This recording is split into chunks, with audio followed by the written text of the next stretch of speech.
So the topic for today is to talk about how can we implement share buttons, okay? Sharing is really, really common in terms of most social, in terms of a lot of Android apps. Part of it is just there's a high user demand for doing it. The other reason is it ties very much in with marketing. So for instance, if you're sharing a link out to your app onto Twitter, you're much more likely to get, hey, a bunch of people come find your app. In fact, that's kind of what happened with Twitter, with Wordle recently, as Wordle shared, a link got out there, Times did an article, etc. around that, and people found out about Wordle, right? So it can be a really big difference in terms of like having that organic growth or not having that organic growth if you provide those share buttons or don't provide those share buttons. So it's a pretty big deal, it's pretty important, but it also ties in directly with some of the stuff we just talked about with working with cameras and files and uploading and implicit intents and kind of another thing called an intent filter. So it's kind of all in the same space of things we've been talking about. So some of these things should look familiar. Some of these things you might go a little bit deeper within some of the things we talked about already. Cool? So it's kind of interrelated. So one of the kind of objectives we want to get out of this, we want to be able to implement a share button that we can click on that'll take it and share it out to social media. So that could be Twitter, that could be Facebook, could be Reddit, could be whatever. Okay? So that's part number one. And that could be a menu, it could be a button. I say button, but it really could be any sort of UI element that initiates this. Okay? Once we share that, we also want the ability to, within that content, that text that's shared, I want to be able to put in a link that links the user back to the thing in our application. So say they share a movie. I want to provide a link which takes them back to the movie in our app. Or share a user's profile. Take it back to the user profile. Share a game, takes it back to the game details screen of that. Cool? So in that process, we'll talk about how do we support something called deep linking into our app, where the user follows those links and it takes them into a specific screen of your app rather than just say the main screen or the home screen, right? We want to be able to link into a deeper page. So we're going to talk a little bit about that. Along the way, going to be using intent filters to handle those links and talk about how that works, especially if you're having that link come from social media, etc. Cool? So that's kind of the overview. So there's two sides of this. One side is the sharing, and the other side is, okay, you shared a link. How do you link to make that link open your appropriate activity? Okay? So I'm looking for both of those things in the lab. Specifically in the lab, what I'm looking for is two share buttons. One of them is on the game details. So you can share a link to the game. Another one is on the My Profile, so you can share a link to your profile. Make sense? So the link, by the way, on the user idea, the idea was the share button is on My Profile, but where it links back to is the user profile activity. Because when you're following the link, you're not looking at your own profile, you're looking at somebody else's, but what you're sharing is your own. Cool? So it's going to share from one screen and be handled on another screen. So that's the quick overview of what we want to talk about. Okay. So blurb from Google. One of the great things about Android apps is their ability to communicate and integrate with each other. That's a really common thing. Your users really expect your apps to work with each other. And they say, why reinvent functionality that isn't core to your application? Well, when it already exists in the app. When already exists in some other application. So say, hey, you want to share it with your friends? Well, maybe you want to share that, maybe you want to let them do with the messaging with whatever messaging system that they have, whether it be a text message, a Facebook message, Discord, etc. Anytime you share, all of these apps will appear. Okay? So how do we go about sharing data with another app? The crux of it is all around intent. Remember, intent gives you a way to tell the system that I want to do something. So specifically, we'll be working with implicit intents, because when you're sharing or following those links back, you don't know where they're coming from or going to. Okay, so it inherently has to be implicit because you don't know what activity might handle it, and there's usually more than one choice. Okay, so we're going to use that to those implicit intents to kind of do the transfer of data between the app you're sharing to, handling the link, etc.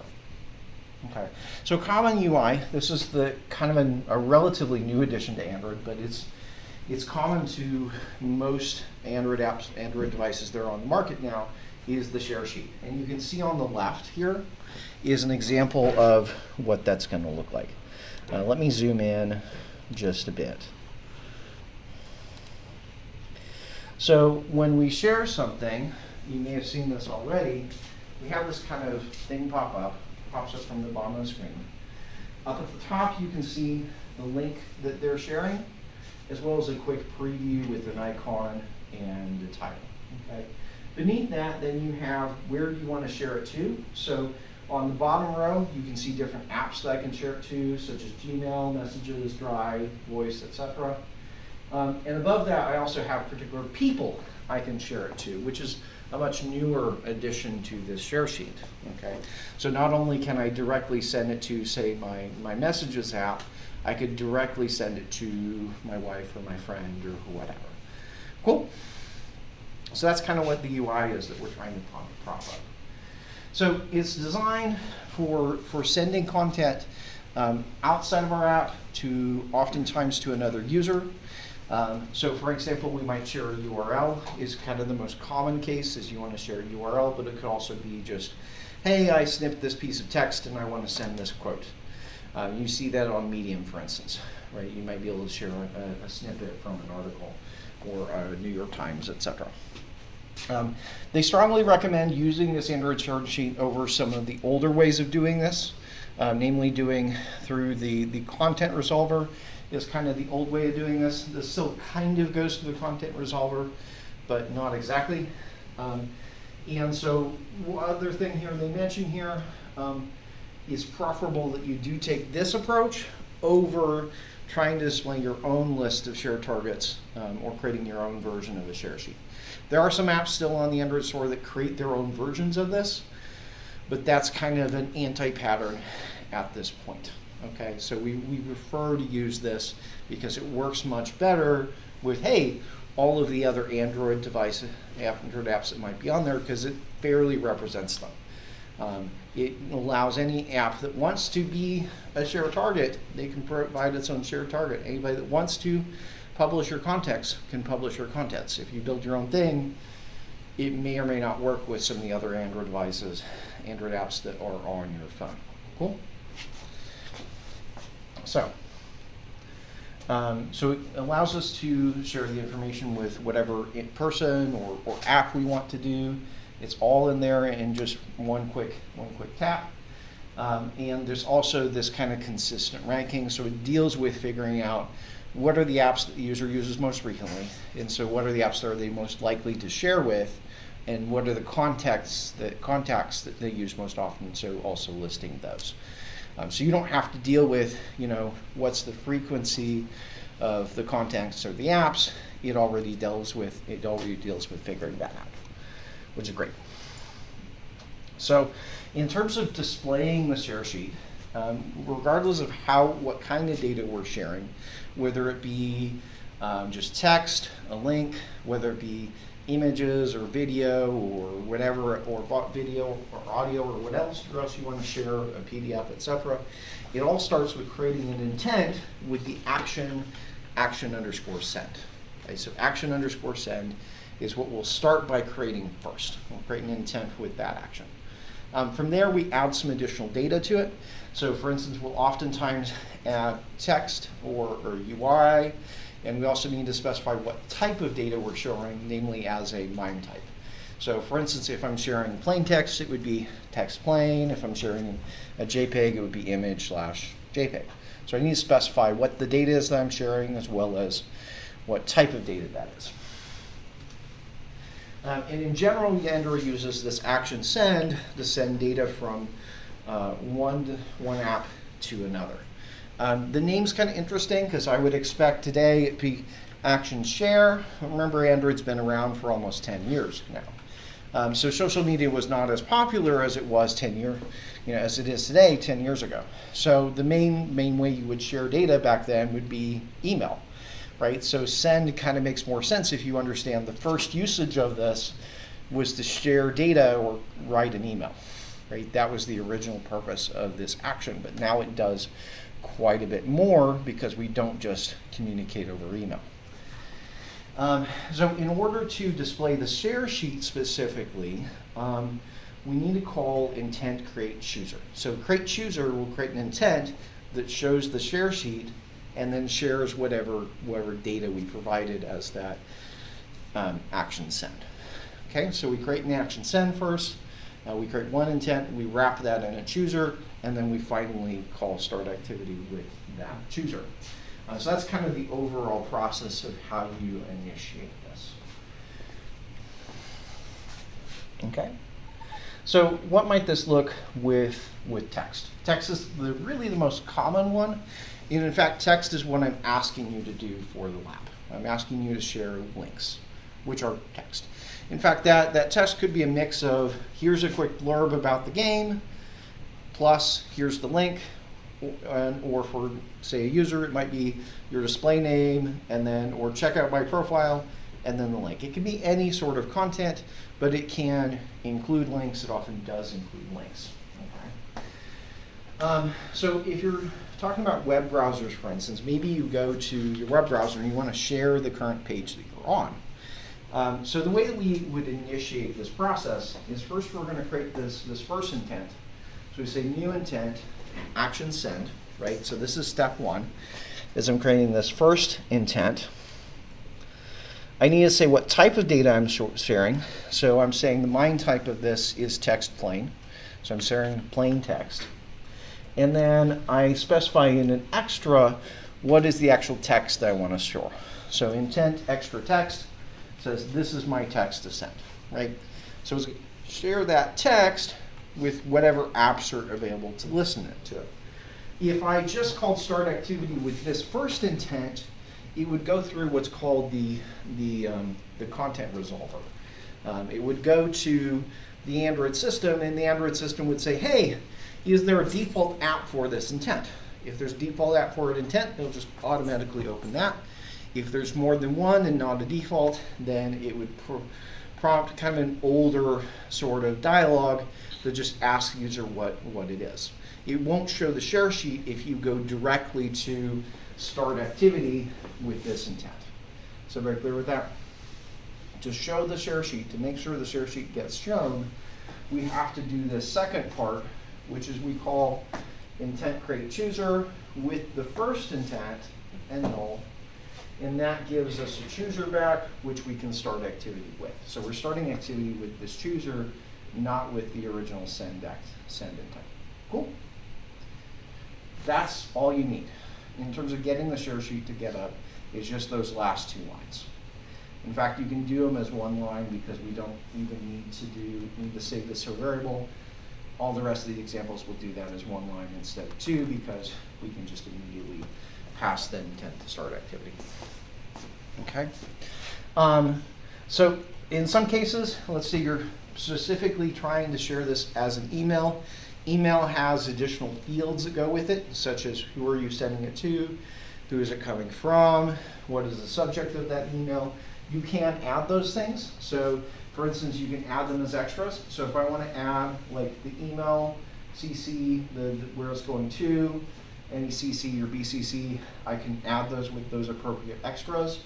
Or if I want to add the subject line for the email, I can go ahead and add those. So those extras, if they do decide to send an email out, will populate the email, whatever email application they choose. If you're trying to share it to some other source, such as social media, those just get ignored. So those just get ignored if you're not posting an email. Cool. Because you don't know ahead of time how they're going to choose to share it. You don't know if it's going to be an email or something. So oftentimes I'll go ahead and add those anyway, just because I don't know. I don't know how they're going to choose to send it. So one of the things you might have noticed there is I have to specify the MIME type. That MIME type is a really important flag as far as specifying what kind of content I'm sharing. So for instance, if I'm sharing text, there's a few common examples. Text plain would just be, here's a string I want to send. Text RTF, RTF stands for rich text format. That would be text that also has styling on it. So bold and italic, underline, etc. I won't go into how you would do that, but it is an option. You can also share HTML content if you have that, and that means you can have formatting that way. Or if you, for whatever reason, need to share some JSON data, you can share JSON data. That one's very, very rarely used, but it is possible, right? You can share JSON if you have some reason to do that. In terms of images, commonly you'll see image JPEG, image PNG, or image GIF, whatever image formats are available. Video, MP4, 3GP, PDFs would be application PDF. So all depending on what kind of format what kind of data you're sharing is going to determine what that MIME type is. Now there's a big official list of all these MIME types maintained by IANA. They've got this official registry, you can look at it, and they've managed this for a long time. Basically these are registered names because so many applications depend on MIME types being well defined. There's a standards body that specifically defines this is what this MIME type is. Okay. So if you're curious about, hey, what MIME type goes with this file type or this extension, take a look there to make sure you're getting the right the standardized version. Such as, I think actually text JSON is not the standardized one, which I should have mentioned on here. I forgot, because if I remember right, JSON's actually standardized around application JSON today instead. So I think this actually should be application JSON is, but that gets kind of interesting. All right, so that's the kind of quick summary of that. So another thing that often happens, or at least there's a newer feature in Android, specifically Android 10 and above now. You can also have a quick preview of the content there. So oftentimes if you're sharing a link, you might want to see what website am I sharing. So here I might put, on this area, I might want to put like the title of the page and an icon, like maybe a favicon or an icon that's from that page. Say it's a recipe, it might be the title of the recipe and image of that recipe. Cool. So you get a quick preview here of what that content is. Now, the way that we add that is we need to add some additional optional steps. So we start the process just as we would have done before. We create an intent, we set the type, we also put the text in there. If we want to set the text that appears in that preview, we set the extra title there. So this is going to be here. And then if I want to set the icon that shows up, then that would be here. So we pass that icon, by the way, as a URI. This, kind of like we did with the images, does need to be a content URI in general. I think it does support it as a URL as well. So say if you had an icon that's hosted online, I do believe you can use that as well here. If you're using a content URI, you do also need to set this flag grant URI permission. That way the app that you're sharing to has permission to read this, and actually I take that back, the share sheet has permission to do this. So if you don't give that permission, then the share sheet might not be able to show your icon. Cool? Okay, once that's all done, we can finally call start activity, create the user, and initiate the process. So those two steps of setting those additional extra, that image, those are optional steps, but I would recommend doing those for, say, sharing your game, sharing your user. I do want to see those in there. Cool. So for like the user, that would be the user's icon and maybe their display name, and for the game, that would be like the name of the game and the top image of that game. Cool. So let's look at coding that in. I'm going to look at coding that in to the movie list, just that part so far. So open up my movie list project, and I am going to go to the game details page. Game details activity. So I do need to be in the activity. I need some way to initiate it. So maybe I need to jump over to activity movie details, jump over to layout, look at design view, and start talking about how we're going to put that in. So I mentioned previously I've got kind of two options. This doesn't necessarily have to be a button. It could also be a menu. Okay? So what makes more sense? Let me jump back over here. I've got the design view with the scroll view. Well, we might remember here that previously I'd added an FAB that was to kind of maybe go to the composer view activity. Okay? Remember, the FAB is your primary action on that screen. Okay? Now, at the time, that kind of made sense. It was the only thing you could do, right? You could compose a review, but there wasn't really anything else you could do on the game details yet. Now, we want to add a share button. Are users more likely to write a review or to share a game? Which should be the primary action?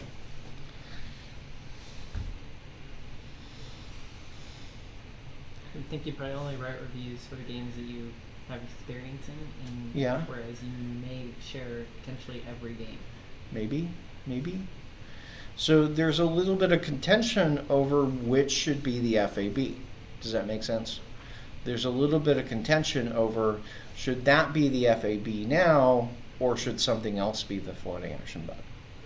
Okay. Now, in general, we want to limit and not have a bunch of floating action buttons on our activities, but it is allowed to have more than one. It is allowed to have more than one floating action button on the screen. Okay, and this is a case where it might make sense because they're both pretty common actions, but there maybe it's hard to tell which one is the most important. Maybe they're both floating action buttons. Does that make sense to everybody? Maybe they're both, right? So I might want to add a second one, and I'll just stack them on top of each other. Cool? All right. So in order for me to add that, I do need an icon for it. So I'm going to go up in here, add a vector asset, and I do believe that there is some sort of share icon by default built in. I do think I can find a standard one. Yeah, there we go. That's a pretty standard share icon. Little 3 lines connected. Okay, so I'm going to grab that as my share. And I'm going to call that IC share. Hit next. Hit finish. Now to add this, I'm going to go add this via the code. If I go back to the code right now, you'll see that I already have one in here. Yes, so do you want to add that icon? I'm going to add a second one. Yeah, I want to do greater than floating action button. And eventually at some point here, you're going to see it just suggest that. I'm going to go ahead and click on it there. So it's going to go ahead and add my floating action button. I want the width and the height of that to be wrap content. So I want it to be just as big as it can be, just as big as it needs to be. I might want to set the gravity, kind of like I did with the other, to anchor it to a particular corner. So I'm going to, again, anchor it to the bottom end corner.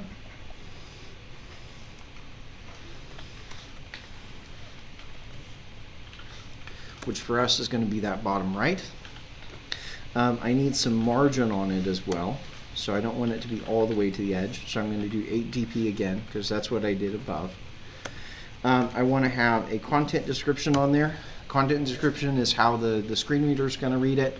And so I might say share game, because I'm on this game screen.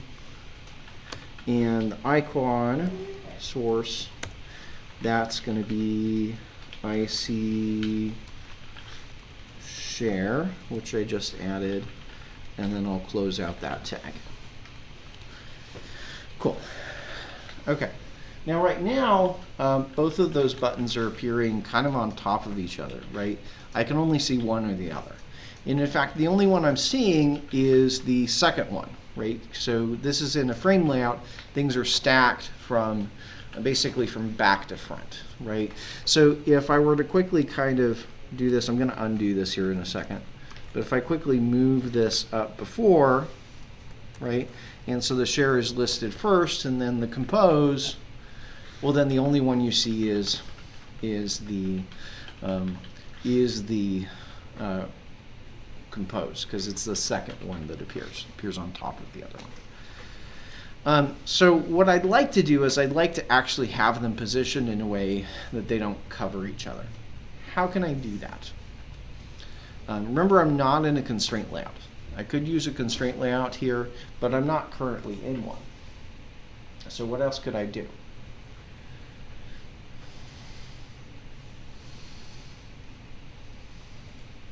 What determines where it's positioned right now? The what? Layout gravity. Layout gravity plus Margin. the margin, yeah. So the layout gravity just determines what corner it's in. And that won't let me precisely position it, but I can use the margin and kind of play around with the margin to get it exactly where I want it. Okay.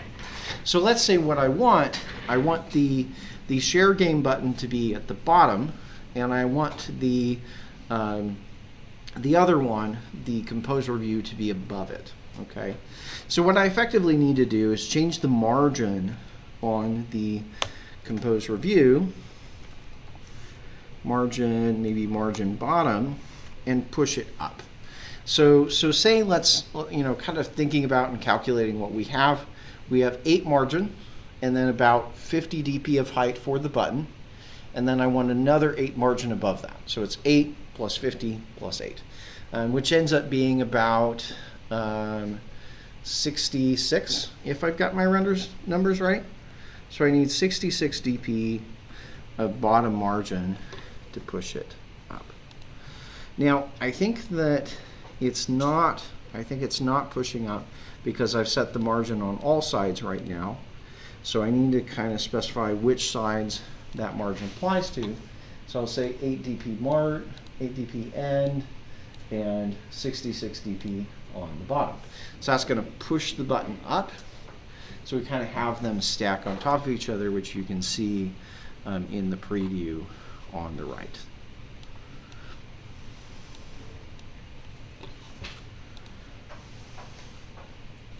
Now my numbers look a little bit off, so I might want to add, because it looks like they're right on top of each other. So let me add another 8. Let me add another 8. That'd be 74. There we go. That's about where I want it to be. So that will give me a way to stack those both on top of each other, so the user can see 2 FEVs. Okay. Now, one convention is that, generally speaking, the one that's closest to the bottom is the more commonly used one, and so that's why I'm saying, well, share is probably more common than review. You could argue either way. Another convention that we oftentimes do is we'll have any of the other ones besides that one bottom one are usually a smaller size to de-emphasize them a little bit. So on that one, on the composer view, I want to set its size, tab size, and I'm going to set that to mini. Okay, mini is going to make it just a little bit smaller. Now, you might notice there that it's not necessarily centered with the button underneath it. So I might need to adjust the margin a little bit again to push it over. Let's see if it'll tell me how big that is. I think it's about 32. So quick guess, I'm going to try stepping up to 16. Actually, that looks pretty close. That's right about that. So 12 and 74 puts that button about right where I want it to be. Cool.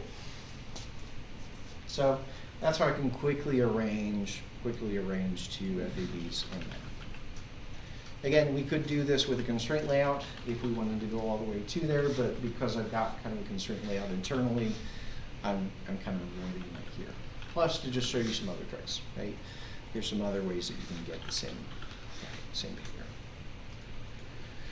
Questions? Make sense to everybody so far? So that's the UI side of things.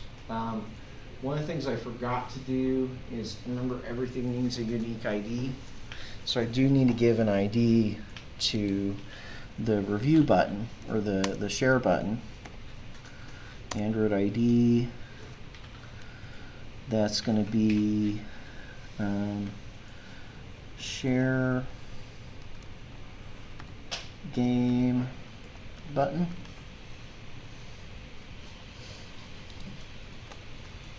And I also need to remember to extract the string here. It's kind of highlighted in yellow to remind me to do that. So this would be share game button.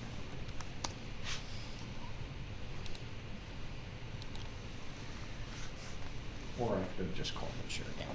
Maybe I'll do a quick rename on that. Right click,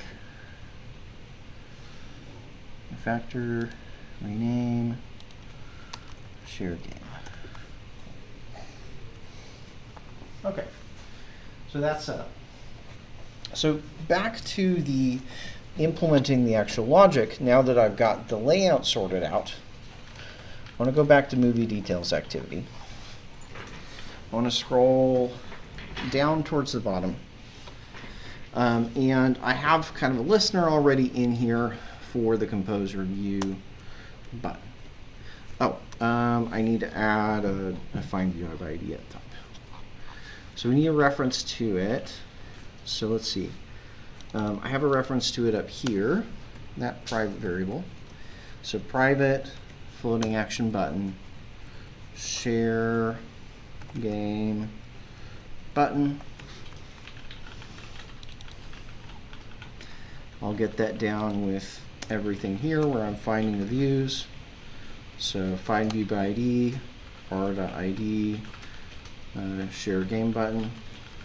So I'm going to bring that in, just like I've done any other kind of view. And at the end, we'll have our code to handle the on-click event. So set on-click listener takes a view, which is the button that we clicked on. And here,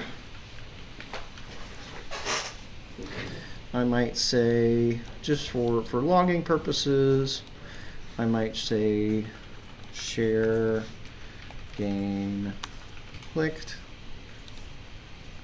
Make sure that's functioning. And last but not least, I might want to bring in the code that we just talked about, right?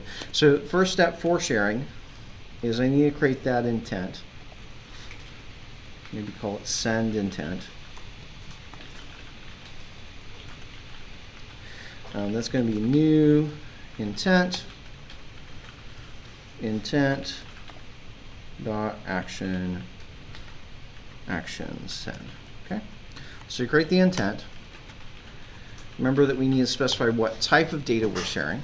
So the kind of data that I want to share is text plain. I'm just going to be sharing a string. And so next things here, send intent, set, I think it was put extra. Go back to my code example here.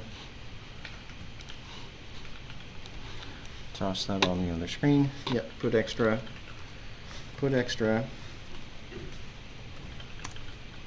And set B intent.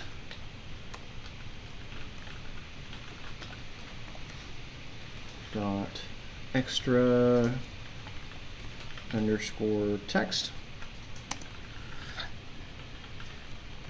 And so you know there's kind of some commonalities, some common patterns with this. So a lot of the constants on the intent class, you know, if they're an action, they start with action underscore.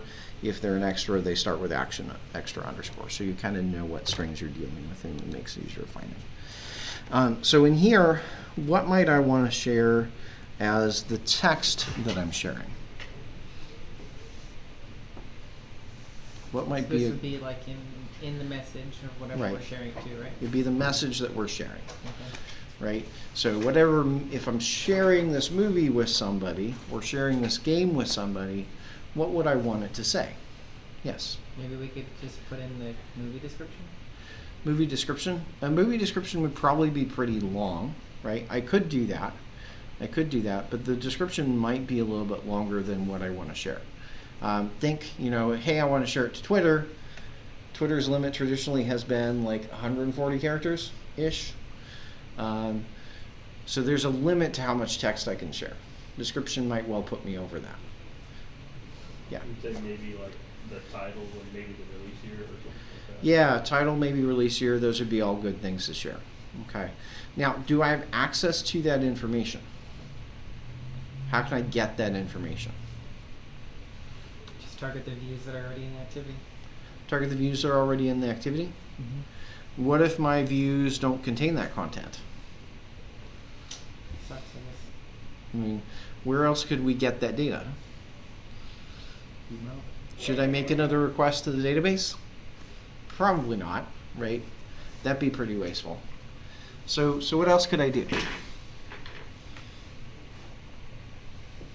you maybe make like an instance variable and then like store it whenever you call it from the model? What do you mean call from the model?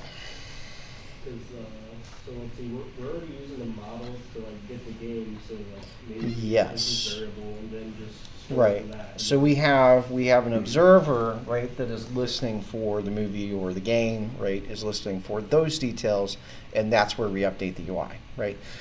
The reason I mentioned, hey, I may want to use the text views is partially because that's not our source of truth, right? The original data comes from the actual game object. It doesn't come from the text views. So I would prefer to go to the original source of truth rather than some derivative value, right?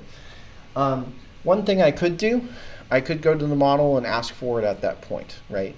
I could go to the model and say, hey, model dot get movie dot get value, and that would actually be one way I could do it as well, right?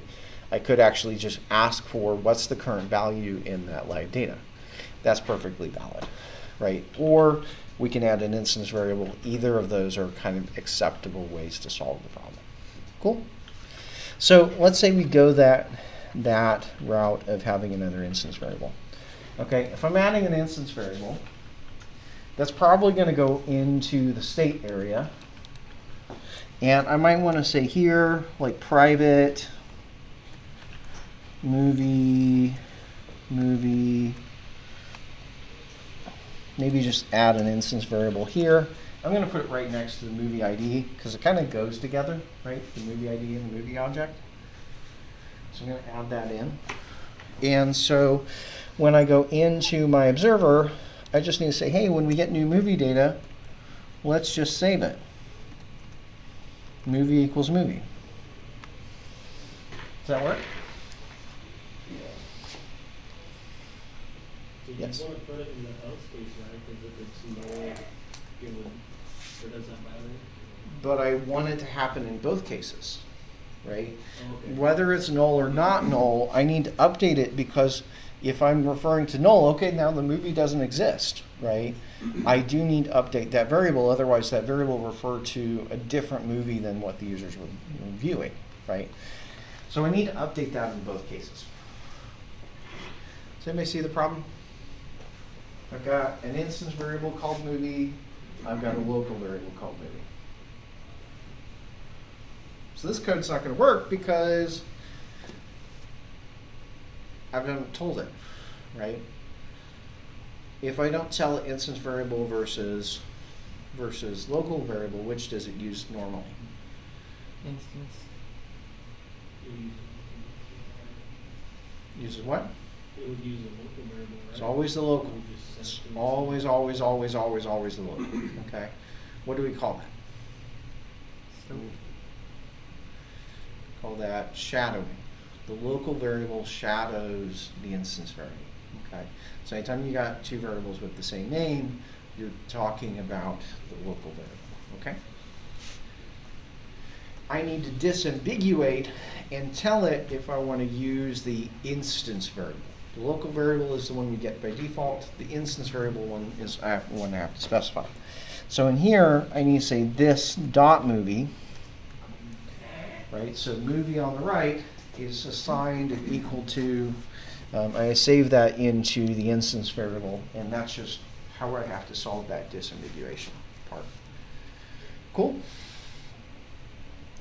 Sometimes the mistake people make is to go through a lot of effort to try and give these two different names and just say, hey, here's movie A and movie B, and disambiguate the names. It's pretty much always better to just go ahead and use this to do the disambiguation. It's usually less confusing. Not always, but usually. So that's what I'm going to do here. Okay. So once I get down here to the click listener, right, I have that data, right? I have the movie, I can refer to it. But I don't necessarily know if the movie is null or not null. I'm not guaranteed that. Does that make sense to everybody? I'm not guaranteed that the movie's not going to be null. So I do need to check for it, right? I do need to say, hey, let's do something different if the movie's not there. So if movie is null, how should we handle that? What should we do? What are our options? What are the options we could do?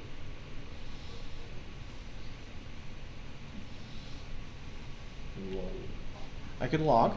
Yep, that's one option. Cody? Maybe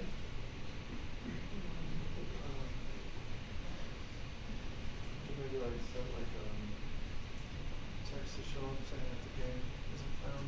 Right? So I could show text somehow. I could show an error message somehow. I could log. What else could I do?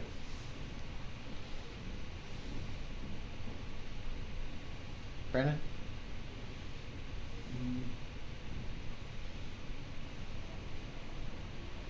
Do nothing. I'm really not Yeah, sure. I mean, that's answer number 3. Is I could do nothing, right?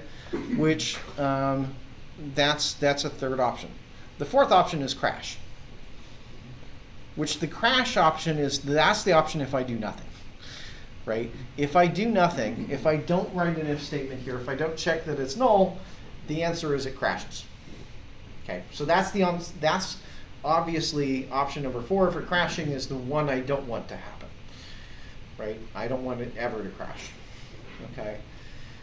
What about doing nothing? It's a legitimate option, right? What's the problem though with doing nothing? Well, the user doesn't know that it didn't work and they don't know why it didn't work. So they keep pressing it, they keep trying it. Maybe I'll come back later, maybe it'll file a bug report, maybe it'll give a bad review of the device, of the app and say, hey, it's not working, right?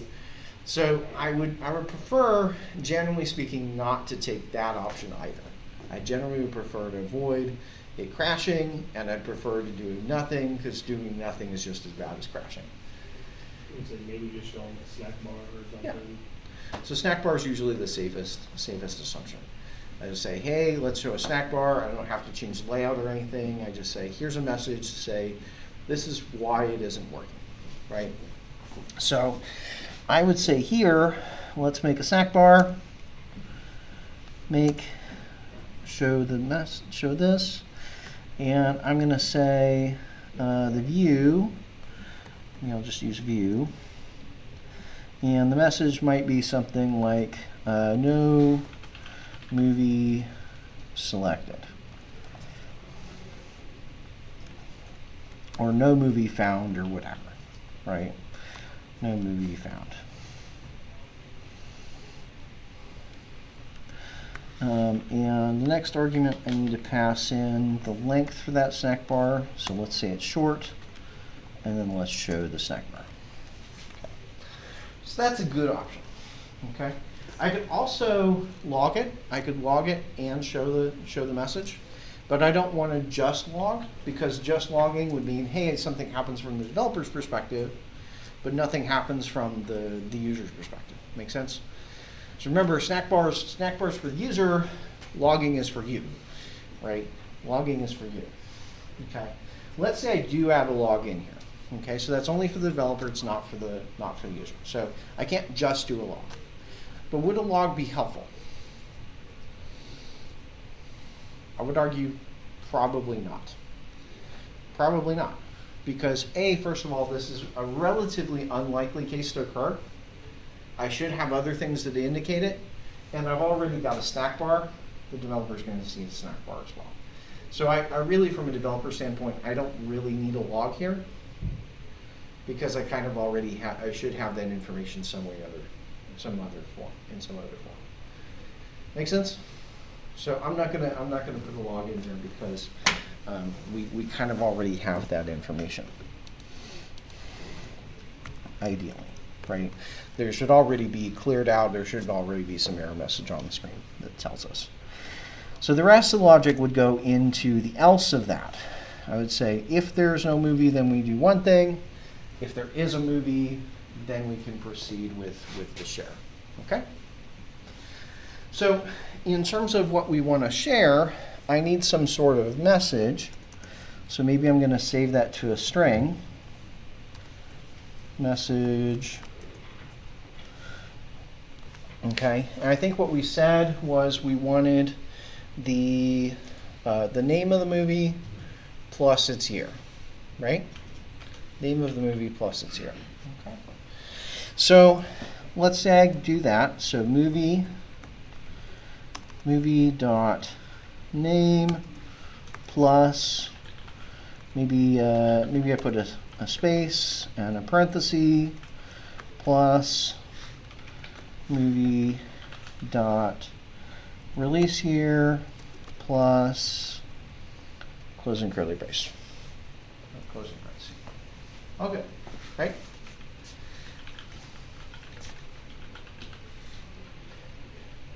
So that's my message.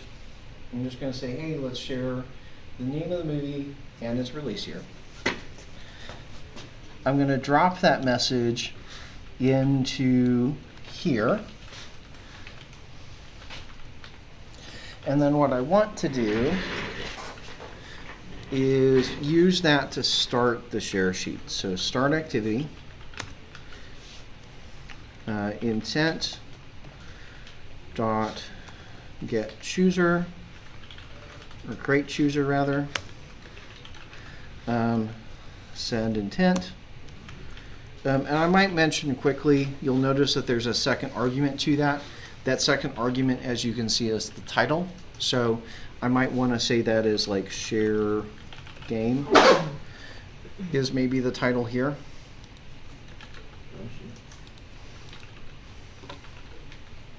Which I might want to translate. So I'm going to call get string, and this would be r.string dot share game, because I've already extracted that string. Cool.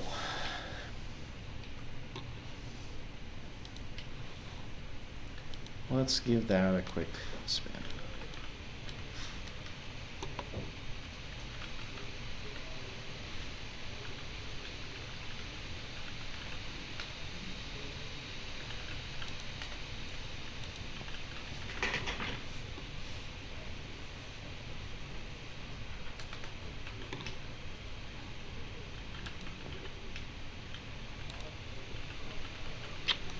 Looks like I might have to, There it went finally. What was in your r.string.shared?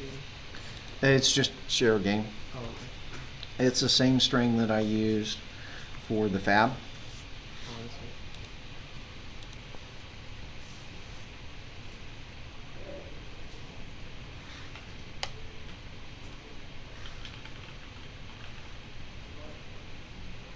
way.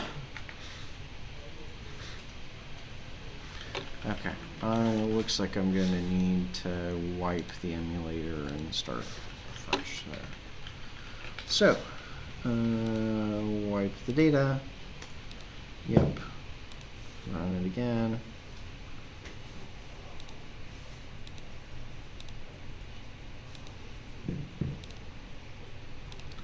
Wipe the data. My other emulators while I'm waiting for that.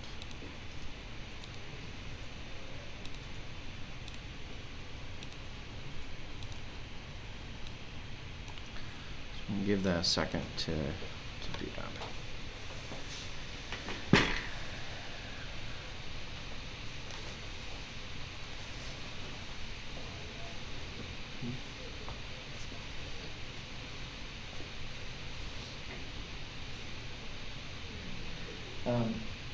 If you have your device, if you have your physical device and you brought it today, especially if it's charged, I would recommend plugging that in right now, and so you have that ready to go.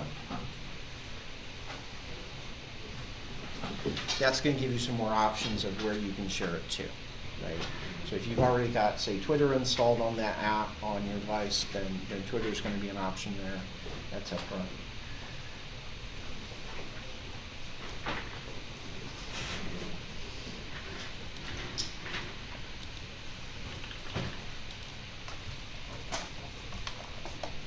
Run it in a minute.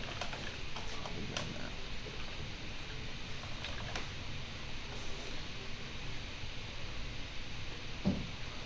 Yeah, if you need an extra USB port, you can plug it into the hub if you're lacking on USB ports on your laptop.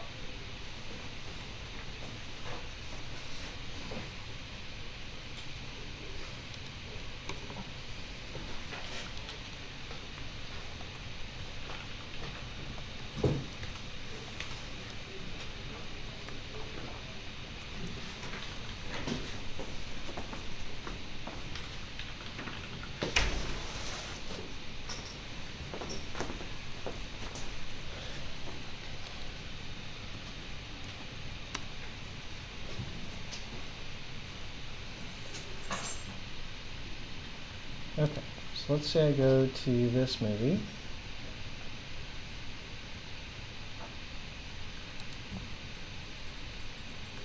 That's what's going to pop up when I hit my share button. It actually worked. Yeah. So Beautiful. you can see the name of the game.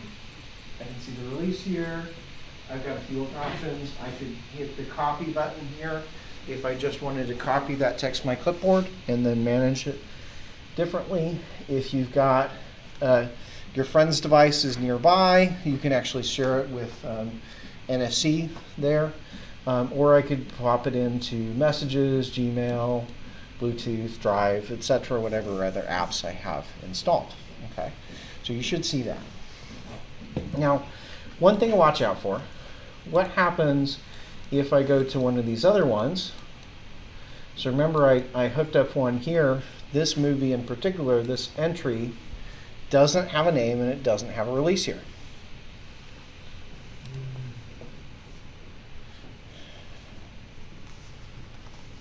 Fortunately, it didn't crash. I'm actually a little surprised about that. But notice that's not great, right? Isn't that what we wanted to happen? Oh wait, movie was not null, but all the fields inside of it were null. Yeah, exactly. So that's not So, what we so wanted. here I do have a movie, but that movie doesn't have a name or a release here, right? I presumed in my code here that it had both, right? So also another case in here, if I have a movie that just has a name, which is the case with this one, it has a name and no release year, then it's going to show only name and null, right? Neither of those cases are ideal, right? Neither of those cases are ideal. I'd rather not have it share as null. Okay? So what do I need to do? Well, I need to beef up my code a little bit to handle those cases. Cool? I need to check both the name and the release here. I need to check for null and not null there. Okay? So, let's start with the name first. If the name is null, if movie.name is null, that'd be my first check. And in fact, I'm going to kind of move this into the else at the end, right? My good case at the end is going to be, hey, we have all that data, and we can proceed. So in the case where the movies doesn't have a name, what should we do? What should be our message?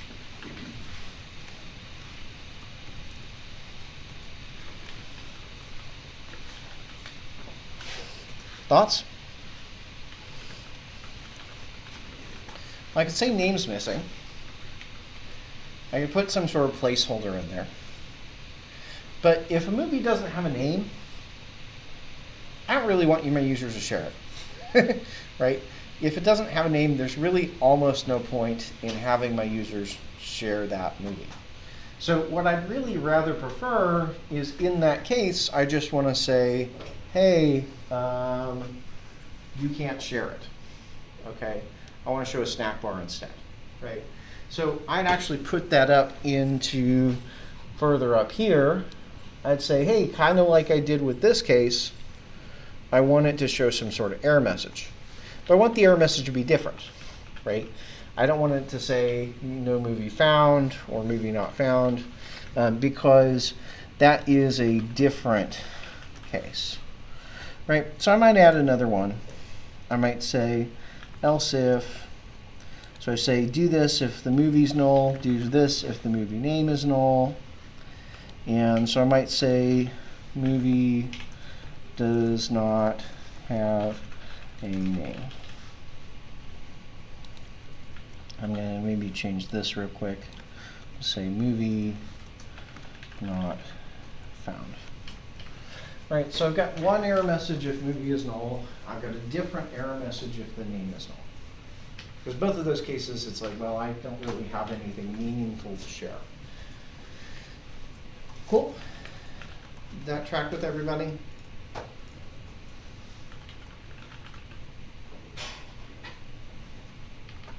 So then I don't have to worry down further if the name is null, right? Here I just need to say, well, let's check if the release year is null. Okay? So we know the name that has to have a name. What about the release year? Well, if there's no release year, I do have an easy fix. I could just say, hey, the message that we use is the movie's name. And just forget about adding a release year. If we don't know the release year, let's just not add it to that output string. Cool?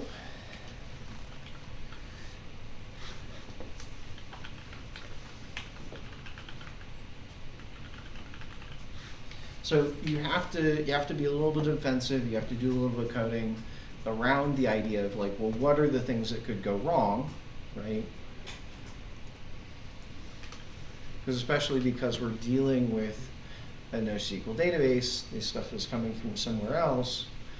I can't necessarily guarantee that the data is going to be there.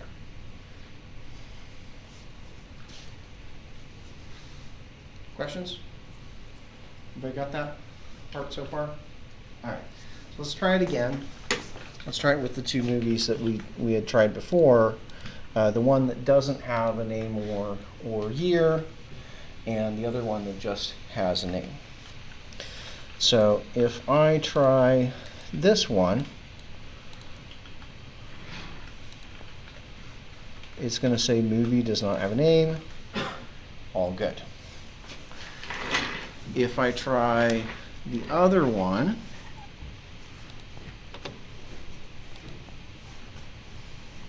it's just going to pop in here and it's going to say only name. no null there for the release share.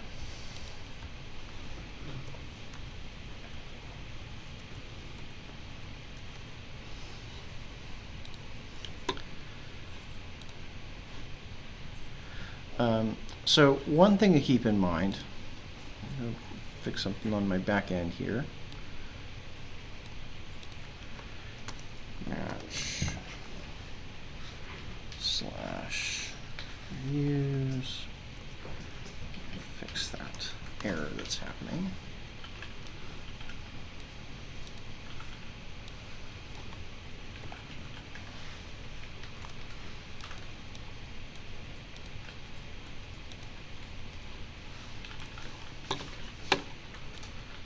Back.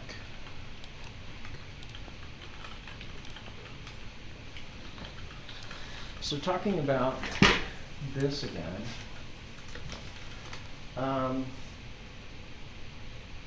once I get in here, right, one of the things I also want to be able to do is I want to be able to potentially have a link that takes the user back, right? If the user shares this on the Twitter or wherever, I want to have a way to take the user back to my application so they can see the movie. Okay, that's one thing in here. The other thing I want to do is add that preview. We talked about the fact that you can add an icon as well as some text to that preview. So I'd like to set that up as well.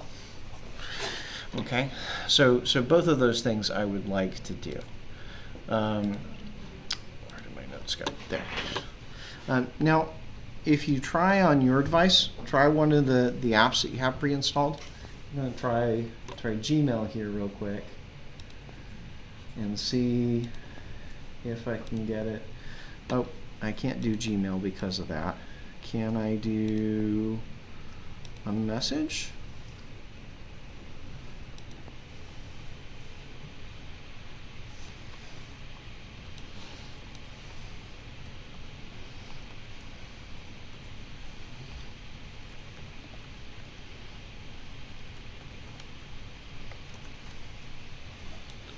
There we go.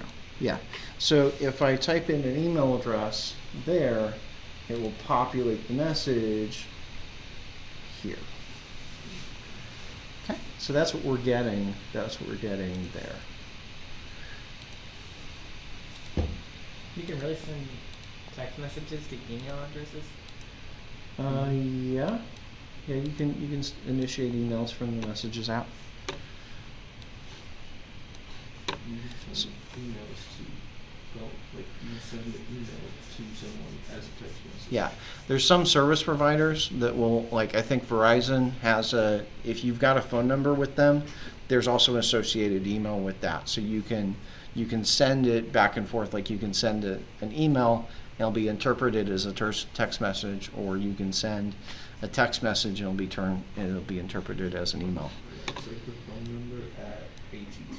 Yeah, something like that. Exactly. Yeah. So we can do those kind of things.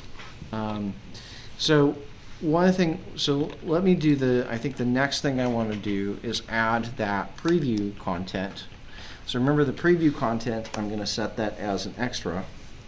So send intent dot put extra, and let's be intent dot extra title,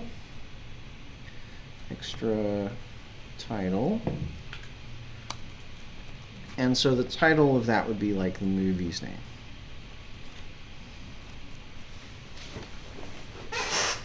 Or I might want to use the string that we built here and just call it something slightly different, because I'm going to end up adding more to the message. So I'm going to do a quick rename on this.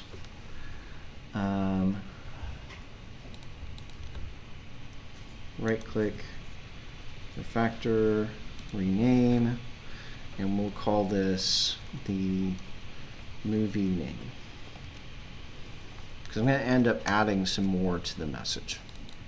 So movie name is there. I'm putting that both as the text and the title for the moment. And for the icon, send intent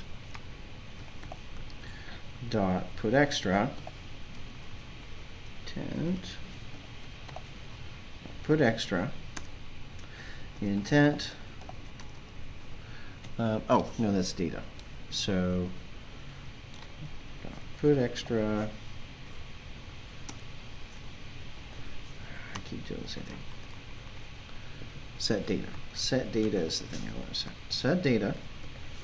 That's the little thumbnail. And so that needs to be the movie dot image, right? I want to use the movies icon. Okay. There's a little bit of a gotcha here. Notice that the data has to be a URI, but image is actually a URL, right? It's a string that's being stored as a URL, or a URL that's being stored as a string. So I do need to build a URI. I need to create one, and can I? Yes. So I can do URI.parse. Parse the image URL, and pass that through.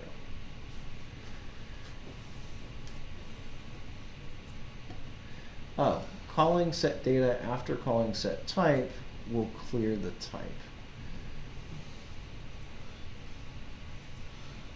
So I need to call set type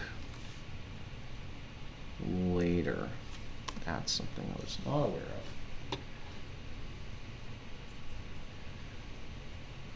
of. Oh, okay. Set data and type. So they are requiring me to set these both at the same time. Okay. So I'm adding a URL for an image, and I'm also adding the MIME type at the same time. Okay. So if I try to share now, it should give me both of those two pieces as the preview does.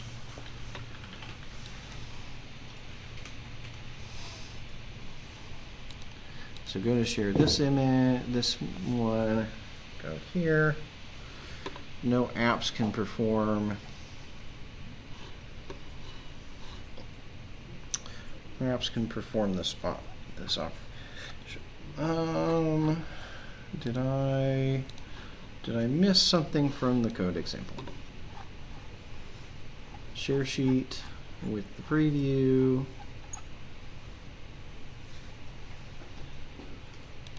Rich content. Maybe I do need to include that.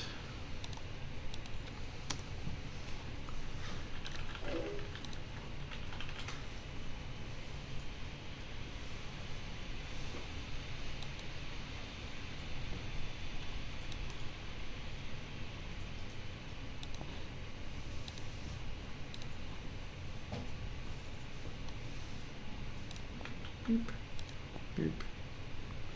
Still nothing. That's very interesting. So if I've read their instructions right, I think I'm doing exactly what they told me to do. So they said send intent, take the intent, and call set data with the URI for the image, and then also set flags saying that we could read it. So well, maybe I do have to do this a little bit different in terms of the image. I don't know that I can do that at the moment though. So I'm just gonna leave it here.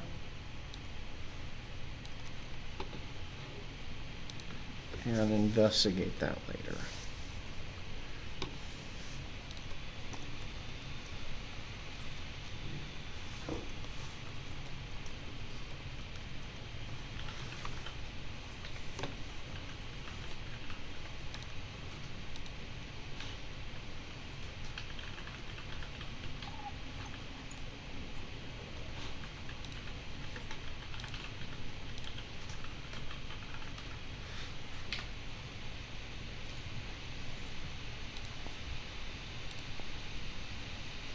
There we go.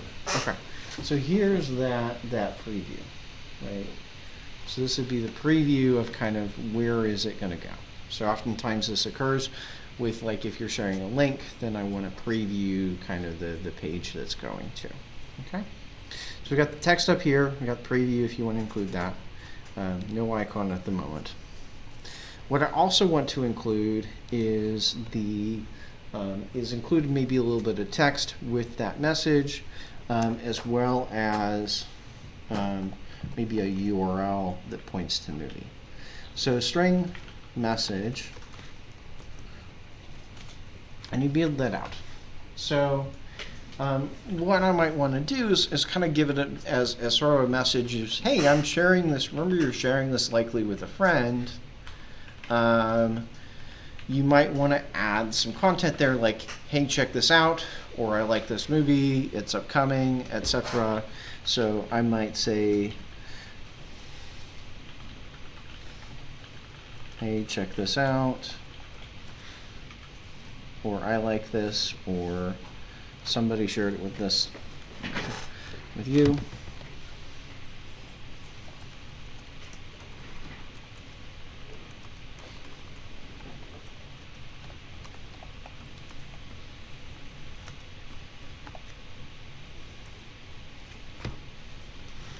And I might say, like, the name of my app. So plus movie name. Oh, that needs to be a lowercase sound. Okay. Check this out. /n. And then maybe I also want to add another line. So check this out. Movie name.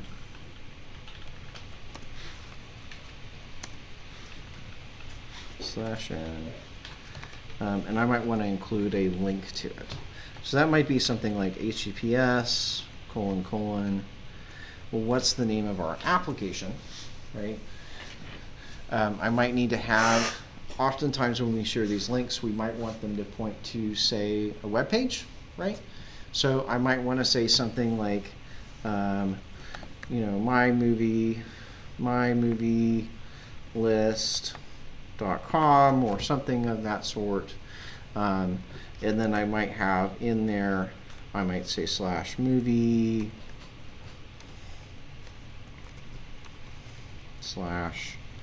and put the movie's ID, right? So I might want to include some sort of link like that to there. Maybe I say, I'll just leave that as is. So if I try that, there should be a little bit more text when I go to share it.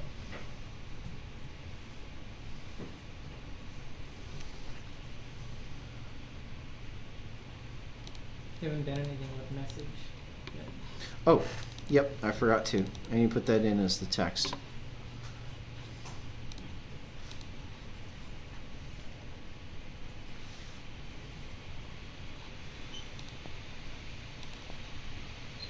Okay. So you can kind of see the preview here.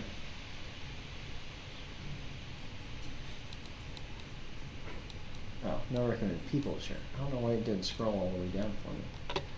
So I've got that. Go here. New message. Oh. 1, 2. Click the wrong thing. Here. There we go. And so you can kind of see the link and all the text that I've shared. I could then hit send with that. Of course, there's no network on the mold on the emulator, but you might be able to try something like this on your physical device. Cool. Kind of makes sense. So how we're building out the text, right? Because this text can really be anything, right? This text could be any content you want it to be.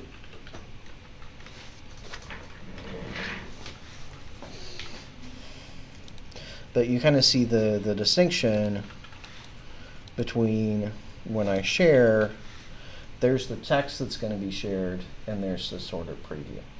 If I take this out, let's see what that looks like without the preview.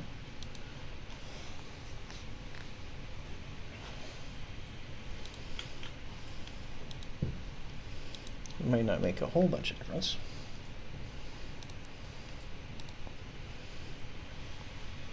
Yeah, and I think maybe in this case, I prefer it without the preview because it's also pushing the icons back off the screen.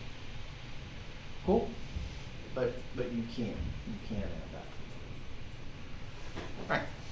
Questions so far? Has everybody got that working? Yes. What is it that puts the preview on the screen?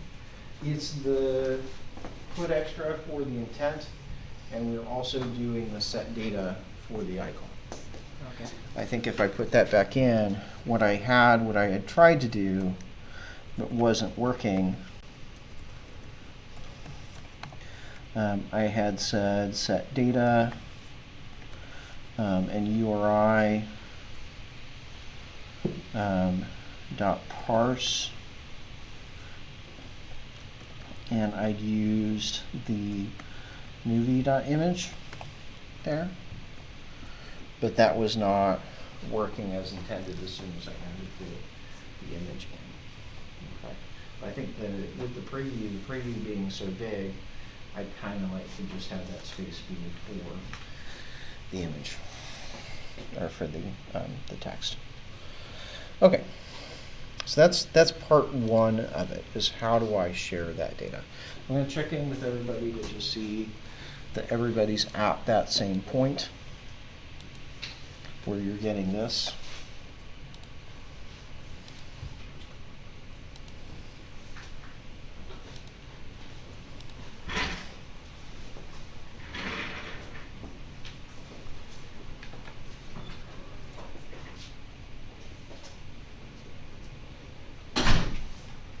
So I also took the out. Yeah, you should not have.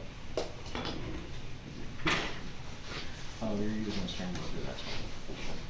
So it works. It's like we said, this whole set data and type thing is just not working. I don't know why. Yeah. Okay. Yeah, here. Awesome. You go on here.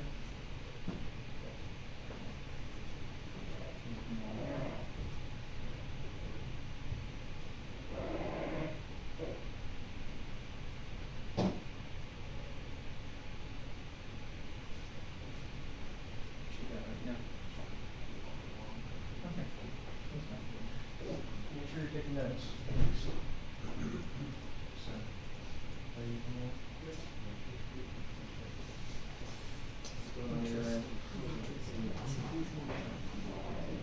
okay.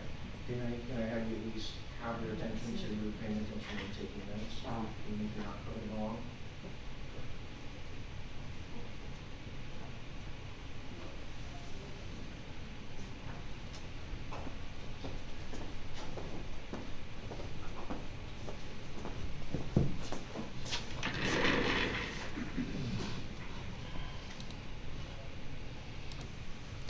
So where we left off, I looked at sharing that. If you looked in Discord, you saw that Evan got it and connected into Discord. So even Discord supports this whole share sheet. They list themselves as being a receiver for that share. So you can get that into really a lot of apps already just provide that functionality. So it works out of the box. Which is really, really nice. So what I want to talk about next is kind of the other side of it, right? So we've looked at how we share content. What if you want to be on the receiving end and you want to receive content that's shared from another app? That happens, and that's a really common case as well. So for instance, you might have maybe a messaging app or some sort of messaging system within your own app where you can message your friends. You might want to be able to take these shares from other apps and bring them in and have you be a target that you can share to, right? So that happens here. It's not something that I'm going to ask you to build right now. I'm not asking you to build a receiver for this because we haven't really built a messaging function in our app, but if you wanted to go do that, that'd be a great thing. But I do want to talk about this because it helps illustrate the other side of the coin and helps let's look at some other things and see how this process is transpiring, right? So there's the other side of how you receive it, okay? So where you're receiving it, that has a MIME type. So we provided the MIME type that's also going to be receiving that MIME type. There's 3 different ways that app can receive the data and handle it, okay, once it comes back over, okay.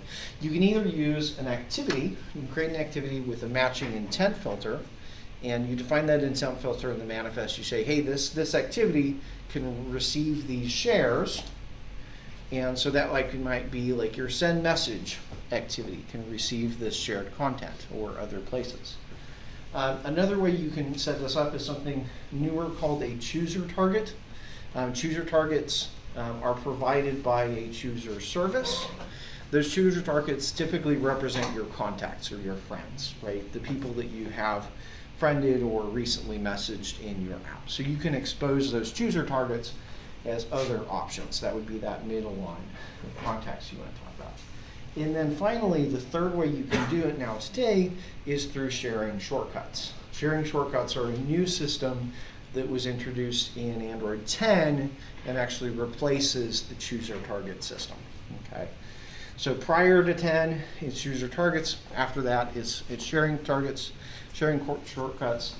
All 3 of these methods provide a way to basically link deeply into your app. That's part of the process. If you're taking a share, you're not just going to start at the home screen. You don't want that to start at the home screen. It's going to have to link deeper into your app in some way, shape, or form, right?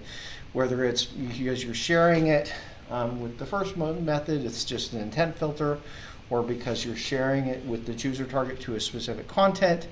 All of these are going to result in you ending up or landing somewhere in your app that's not the first screen. Does that make sense for everybody? So we call that deep linking. Deep linking is this process of being able to navigate further in. Okay. So as I kind of mentioned, both chooser targets and sharing shortcuts, both of these are usually used for contacts, but they also could be used potentially for sharing shortcuts. I believe could also be used for different methods of communication you have in your app if you have more than one communication app. Such as with Twitter, you have both direct messages as well as tweets. So you could provide both of those as a sharing shortcut. Okay. In terms of receiving the MIME types, kind of the other side of the coin, we have to say what MIME types do we want to receive. So when we send, we set that set type. We say, hey, I'm going to send text plain or an image, a JPEG, etc. On the other side, we want to receive it, but we want to be more broad. So typically what you're going to see is like text star. Text star says, I can take any kind of text. It doesn't have to be just plain. It could be HTML or other kind of things. So we want to be as broad as we can handle. If I can handle all forms of text, then I'm going to listen for text star. If I can handle images, I'm generally going to listen for image star instead of image JPEG specifically, or image PNG, or image GIF, because I usually want to support any kind of image that you might be able to give me. Cool? So image star, that star is a wildcard, the second part. I might also say video star. If I'm taking, you can share video from whatever app you're starting from. Again, check the IANA official registry for the MIME types and formats that are available. Okay. So in terms of receiving it with an activity, which is the pathway that we're going to focus on. I'm not going to talk about the sharing shortcuts or the chooser targets. That's outside of our scope today. But the way that we do this, we use what's called an intent filter. An intent filter says that I'm interested in receiving implicit intents from other applications, but it limits what implicit intents you're willing to receive. right? So typically you don't want to receive every single implicit intent that other apps should receive. You say I only want to receive certain types. So I'm not getting irrelevant kind of request to my app, or my app isn't showing up in places where it should be. So for example, if I have a send message activity, and I'm saying that you can share text or you can share images with other users, with your other friends, it might look like this. In the manifest, I've got that activity tag. I've got the send message activity. You can see it's exported. It does have to be exported in order for you to share to it. Otherwise, it won't show up as something you can share to. Then within here, I've actually got two intent filters. The first intent filter says, okay, the action has to be send, the category is default, and the type is plain, right? So that first intent filter will allow me to invoke this app if I'm sharing text. The second one is just slightly different. It says it's a MIME type of image star. So that one allows me to also receive images. If you want to share an image from photos or Pinterest or Instagram, etc., I can share it to here, right? So it will take both images and it will take text. Questions? Yeah, first part kind of makes sense? That's actually, this is the most important part of this whole part here, is the intent filters is what drives it if you want to be a target, right? If you want to be shared to, that's the first and foremost thing you have to do. So once we've defined that intent filter, Android will automatically pick that up when you install the app, and it'll say, okay, I'll remember you, and the next time somebody tries to share text or images, I'm going to give your send message activity as an option for something you can use to share. Okay, so it will be listed. If the user does select this option, then it'll start the send message activity directly. It'll actually skip past any of the activities that normally the user would have to go to get there. It'll just go straight to send message activity and start that with the intent that was provided by the other application. So the other application set up the send intent, right, with the data and the type and the text and whatever image, if they're passing an image. Well, we will receive that intent in our application. It won't be the same object. It'll be a brand new copy because we are crossing process boundaries, so you can't share memory, but it'll be the same. It'll be the same data basically. Okay, so in terms of handling the intent, kind of like we've done before, we can call get intent to get the intent that started this activity. Okay, so previously we've done that with movie details already, and if I take a look at movie details, you'll see up around here, so lines 74 and 75, I'm grabbing the intent that was used to start this, and I'm pulling out the extra, the movie ID from an extra, right? So we've already kind of looked at this already. The difference here is rather than this being started by our own app, this is now being kicked in an intent from another application, right? Rather than being data that's passed from one screen to another screen in our app, it's being passed in from a completely separate app. Cool. So that'll give us the intent, the data that's there. I can close that. We do have to take a little bit of extra care.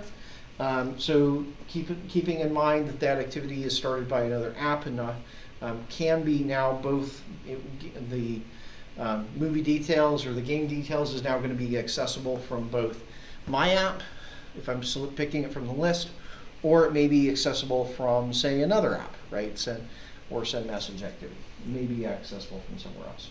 So we have to take some extra care with that incoming data. We don't know what the other application might send us. We really have very little control of what's happening in that other app, right? So we do have to be careful from both a stability perspective and from a security perspective about handling and being very cautious with the data that's incoming. So for example, we might get the wrong MIME type, the action might be wrong, the image might be sent, The image that they send they might be missing the image, or the image might be corrupted. It might be very large, right? So they might be sending us a 4K image, and we need to take care of that. Or lo and behold, maybe it's even bigger than 4K, because you can create those things. Also remember, in terms of, hey, we're working potentially with binary data. That binary data may need to be processed. If they were sharing an image with us or things like that, that may need to be processed off the UI thread because it may take some time, right? So there may be even some threading that has to happen to make sure that we don't get stuck or we don't get an ANR. Cool? Okay. So typically that processing is going to be initiated in onCreate. You can initiate it in other methods, but typically it's going to be from onCreate. We don't want the user to have to do anything, right? We want immediately when they share to us that it's immediately going to go ahead and process that. So I can get the intent. I can peel off the important parts that we need. So we're typically going to need the action and the MIME type to determine what kind of thing to do. So I'm going to say get action, save that. That's going to give me a string. Call get type. That's also going to give me a string. So now we have those two pieces. Okay. The next thing I need to do is check what the action actually is. So here I'm saying object equals. If the intent action is send, then we'll do some further processing. Notice there I'm using objects equals because it could be null. It could be that the action that comes through is null. And in fact, in the case where we're navigating between our apps, between the movie list and the movie details, it is null. The action does come through as null in that case, right? So I have to be aware of there's cases where it's going to be null and not null, okay? So I'm going to go into there, and then from there I'm going to check the type. If the type is null, well, we didn't get valid data, so we don't need to proceed, right? So we'll only need to proceed if we've got both an action of send and some sort of type, right? Some sort of MIME type that we know what to share with, okay? So I'm going to say, okay, well, if the intent type is text plain, all right, I just know what to do. That's a text, so I'm going to send that to some other method, handle send text, because there's probably going to be enough logic in here that I don't really want to have all that logic in my onCreate. So I'm going to pass that off to another function. Similarly, if it's an image, then I'm going to pass that off to the handle send image function here. Now, notice two things. I said intent type equals, right? So equals is going to say they exactly match. So I'm going to say the only text type I'm handling here is handle send text, versus I'm handling different kinds of images. So I'm saying it starts with image, and it could be a JPEG, it could be a GIF, it could be other types, right? So that's sending. Sometimes you're going to say it's exactly this type. Sometimes you're going to just say, hey, it starts with text slash or starts with image slash. It is important to make sure that you have the slash in there, okay? It is important that if you're going to say starts with, say, text slash, video slash, etc. Okay? So we just handle that off to whatever method that we want to work with that. If it's text or if it's images, we pass that off. Cool? Does that make sense? So the process of receiving a share from another activity is actually very, very simple. It's actually pretty simple. And this is one of the, obviously a lot of apps implement it. It definitely helps that it is that simple to implement. So from there, what I want to talk about really is how do we handle what we call app links or deep links into our application.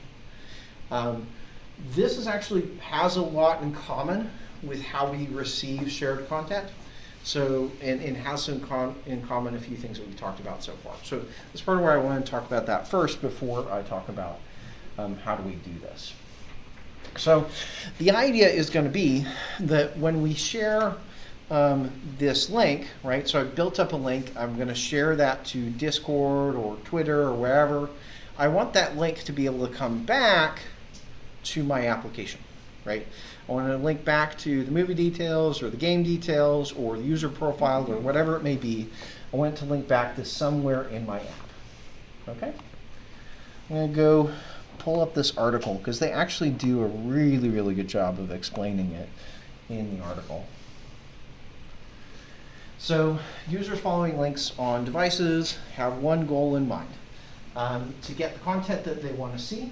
As a developer, you can provide an Android app link to take the user to link specific content directly in your app, bypassing the app selection dialog, also known as the disambiguation dialog. Because Android app links leverage HTTP URLs, it also means that they kind of get associated with your website, and users don't have to necessarily, if you set everything up right, you don't even necessarily have to have the app installed, because it falls back to, oh, if you don't have the app installed, it'll just give you the web page. So that's the kind of beauty of the modern way of setting it up. So in general, there's this kind of our hierarchy. We've got deep link, which is just kind of, hey, I can handle any kinds of links. We've got web links that typically start with HTTP and HTTPS, and then further down in there, we've got what we call Android app links, which link specifically into, they're basically built on top of web links, but they link directly into your app, and there's a process to verify that you own that link, you own that domain, so that it can just automatically jump right into your app and not have to go through, hey, do you mean this app or this app? Do you want to open in your browser? Or do you want to open in this app? It can just automatically go into your app. So this is what a lot of applications are doing. Once you install the app, once you click on that link from Twitter or wherever on social media, instead of opening in your browser, it will open directly into that app. Cool? Okay. So that's where we're going to kind of build into. So deep links, we're typically going to set them up with intent filters. Okay, intent filters are a way to get implicit intents from somewhere else in the device. Okay, sending, that action send is how we're doing sharing.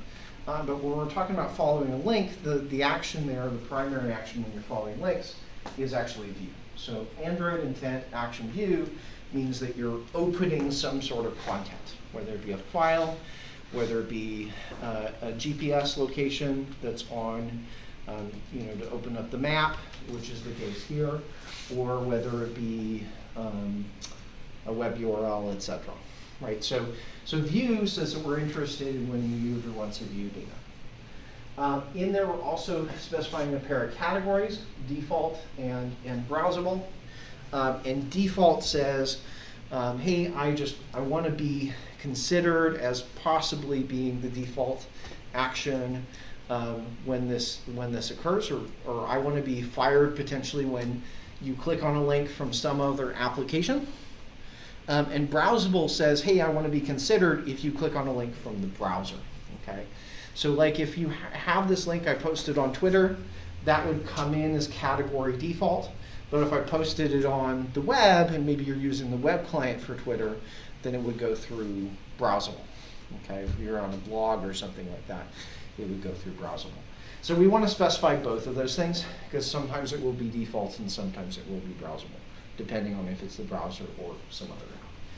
Next thing they're specifying is a scheme. So they're saying we're interested in anything that has the scheme of geo. The scheme is that first part of the URL. It's also known as the protocol. Scheme and protocol, same idea. So like if we're talking about web links, that's going to start with HTTP or HTTPS. But geo is what we have if we have like geo coordinates, we're going to pass those as a URL. Okay? So they're registering for all sorts of, any sort of geo links. Your browser is going to be listing for all HTTP and HTTPS links. Our listing is going to be a little bit more restrictive than that. We do want HTTP and HTTPS, but we're going to say, well, we only want it for certain domains, right? So we're going to start this way, but we're going to have some more conditions around what kind of links we're interested in. So for instance, if we're interested in web links for our specific domain, it would look a little bit like this. It's still action view, category default and then browsable. Note one thing to note here with the intent filters, anytime where you have two tags that specify the same attribute, they just get combined as an or. So it could be default or browsable. Here I'm saying it could be HTTP, and then I'm only interested in ones where it's coming from this domain, mypersonaldomain.com. Okay? So I'd pick out, whatever my domain is, and I'd say, okay, I'm only interested in HTTP and HTTPS links for that domain. Does that make sense in terms of setting this up? So we're going to set that up. We're going to set up an intent filter like this on both the game detail screen as well as the user profile or the user detail screen, basically. Cool? So that they can both receive links to users or links to games. In terms of building out the app links, we also usually, here we've got, you can see there's two data tags with HTTP and HTTPS. So we're saying we want both of those protocols, not just HTTP and not just HTTPS. We want both.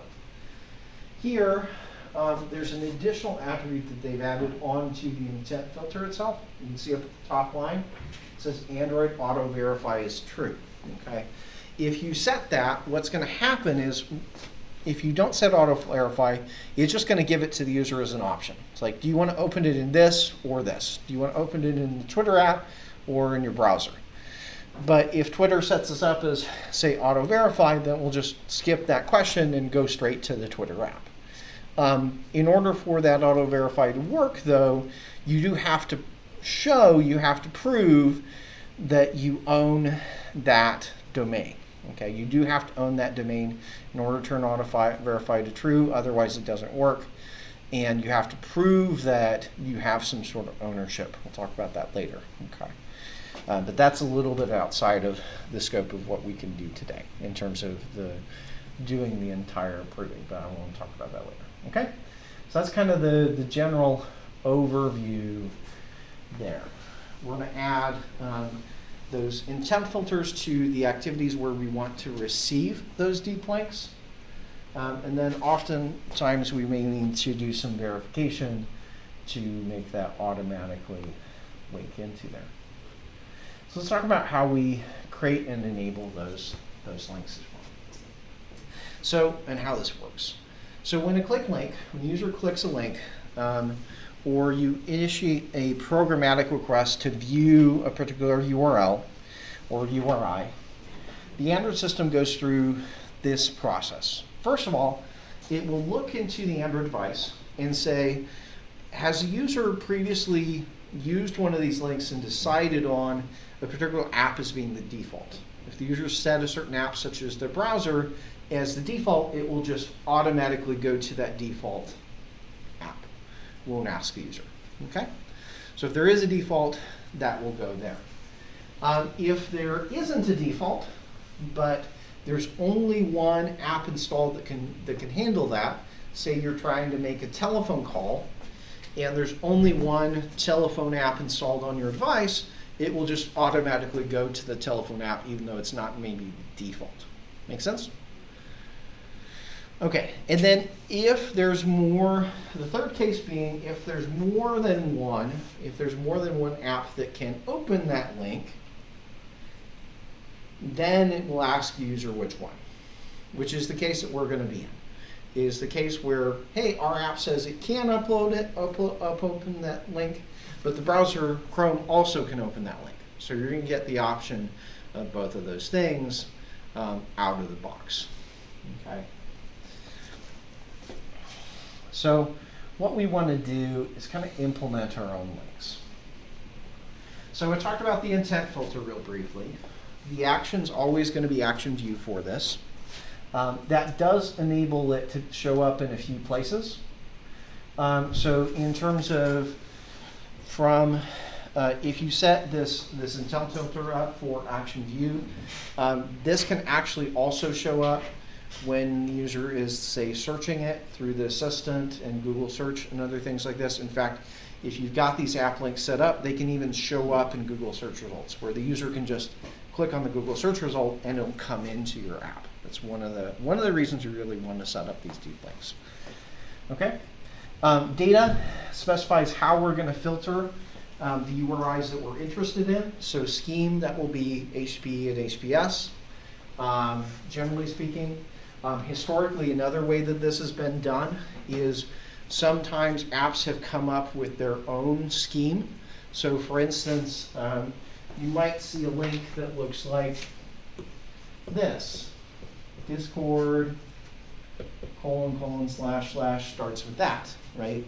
So you might have a link, their URI that looks like that, user 1234, okay? We might create a URI that looks like that. Basically, Discord's kind of creating its own protocol when you do that. So that only works as long as you have the Discord app installed, right? So historically, that's another way that we've done this. Same thing with Facebook. Facebook has historically had like, hey, a Facebook colon, and those Facebook colons would be handled by the Facebook app, or Twitter colon, etc. So you can also set up links this way. That's less recommended today, but you still see it sometimes out in the wild where apps will create their own specialized protocol, their custom protocol, rather than using standard HTTP and HTTPS. Still happens sometimes. But we can handle both of those cases. Okay. When we're specifying these, so we're going to specify scheme as HTTP or HTTPS. You saw host is your domain name. You can actually have more than one host tag if you have, for some reason, different domain names you need to handle, such as maybe www.mydomain.com or just mydomain.com. You might have both of those in there. Okay. Third one we have in there is a path. Path says it needs to be exactly this. So let's say I want to handle just /user. Let's say I have a link that looks like this. Actually, I think if I go back to what I had before, HTTPS / my movie list.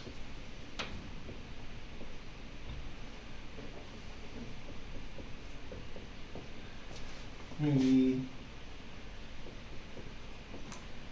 1, 2, 3, 4.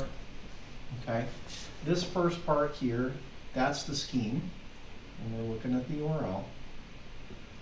That's a scheme.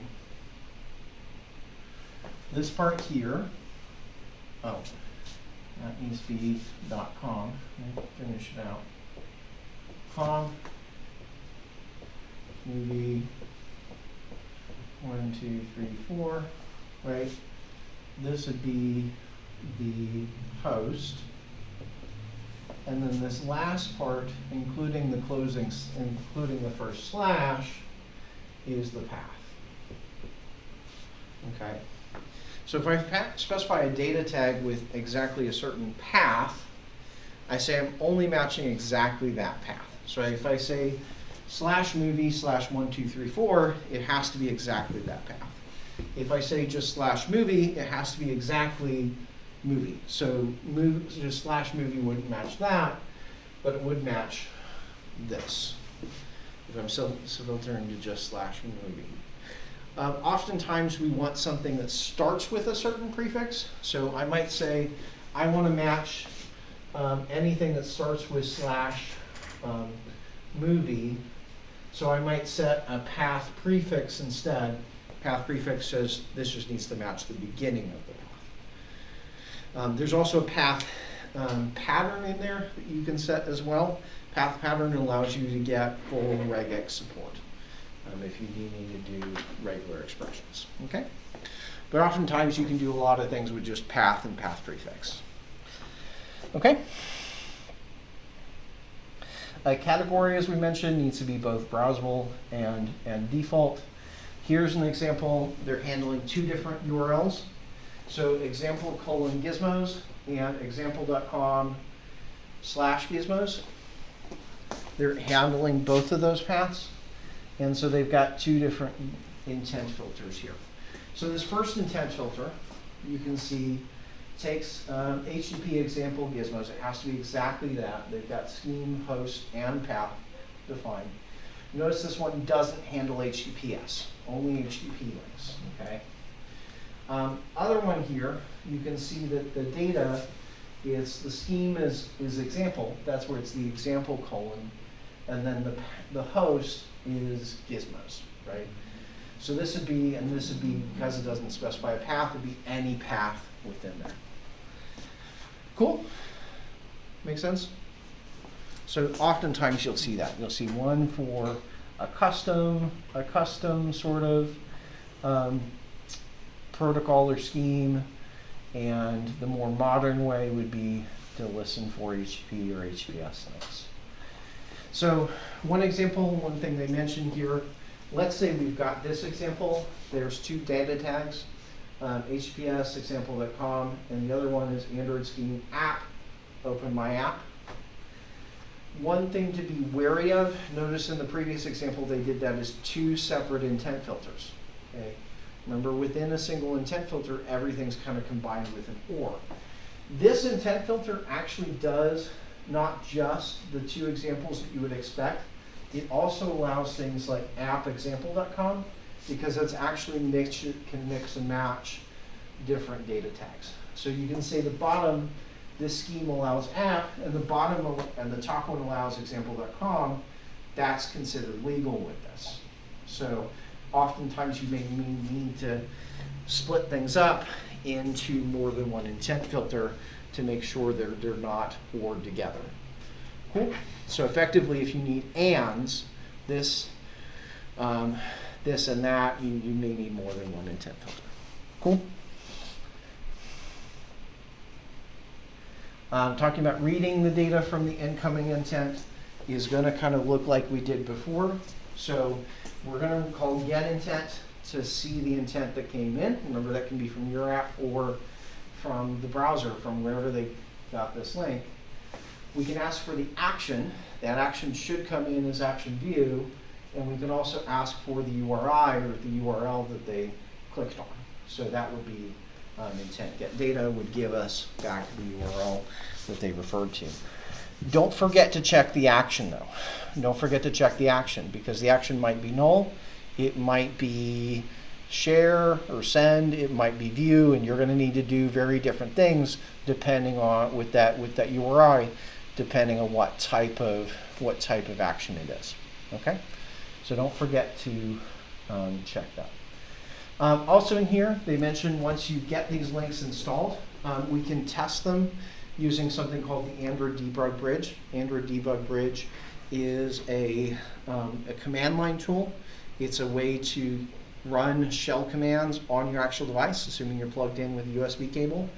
Or there's also ways to set this up over Wi-Fi. So you can actually execute the kind of the Linux terminal that's behind the Android device. You can actually get into that Linux terminal. And so that lets us do things like get into, here they're using the activity manager to send intents just through the command line. So we can test some of these things by just sending intents on the command line and making sure that the right thing opens up. Okay? So that's a very helpful tool, and I'll show you how to do that here in a minute.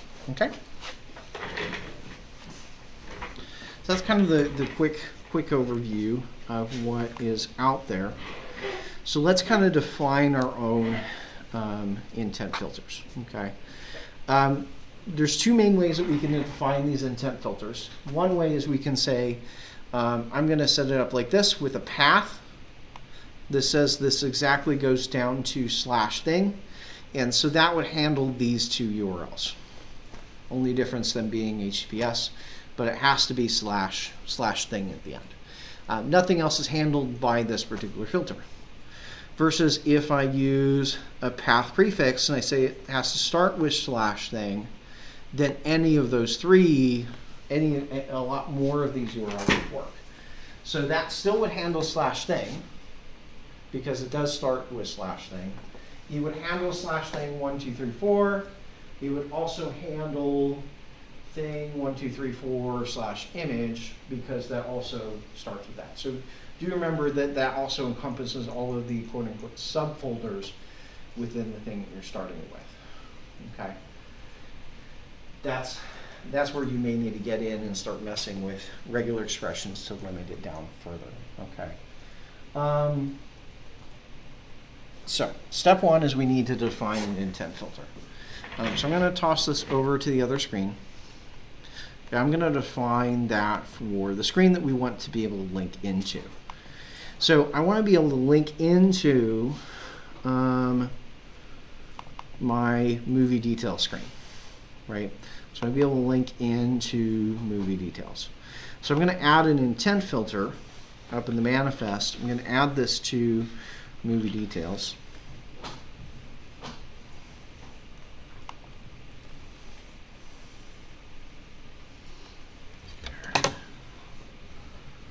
Zoom in a bit.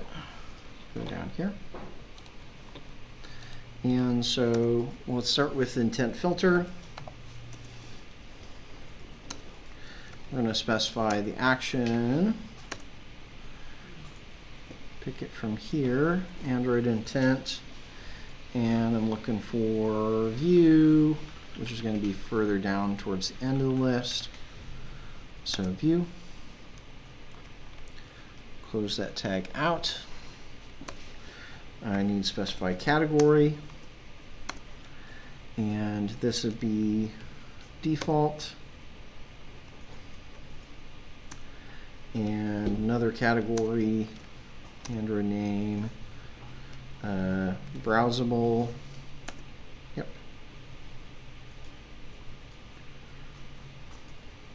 Close that out.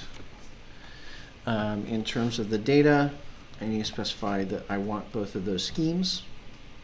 So scheme, HTTP, and data scheme HTTPS,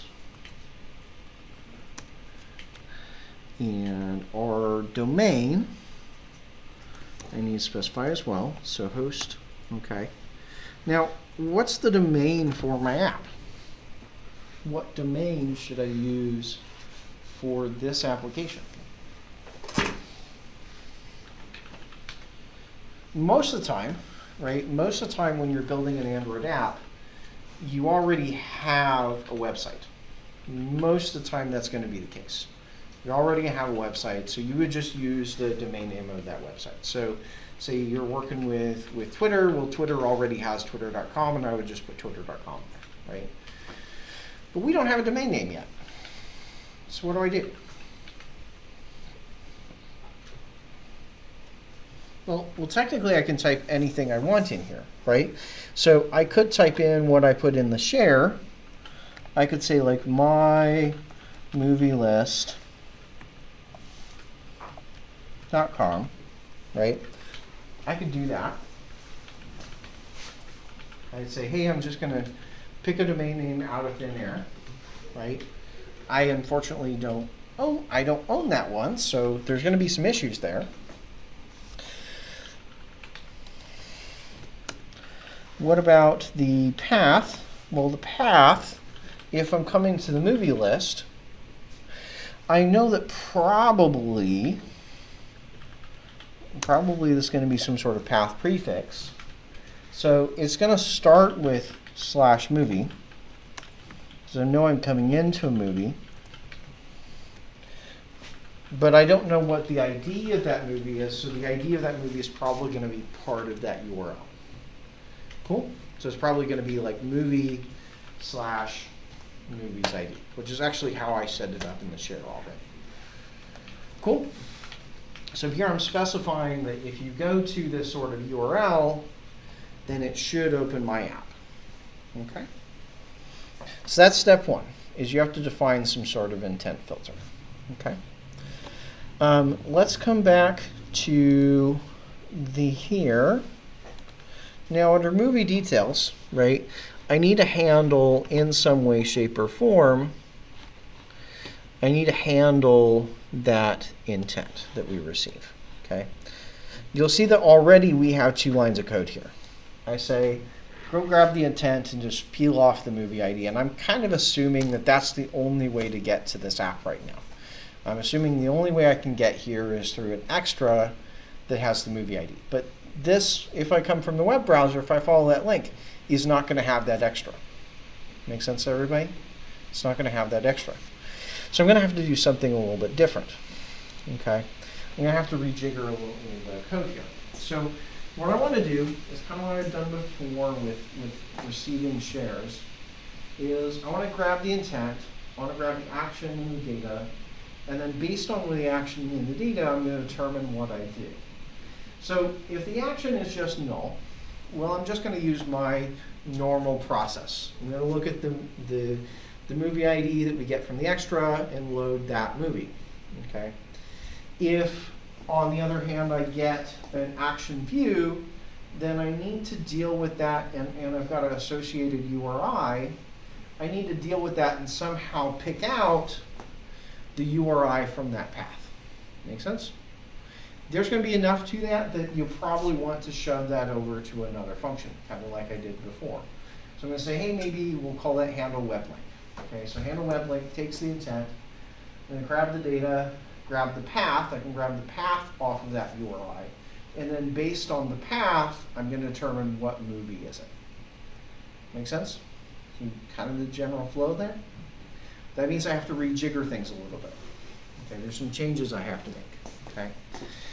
So coming back to my code, in order to implement this process, okay, notice first of all where I'm doing this. I'm doing this up early in the process. I've just found the views, and I'm starting here, and then I've got the model, and then finally where I use the movie ID is down on line 90. Okay.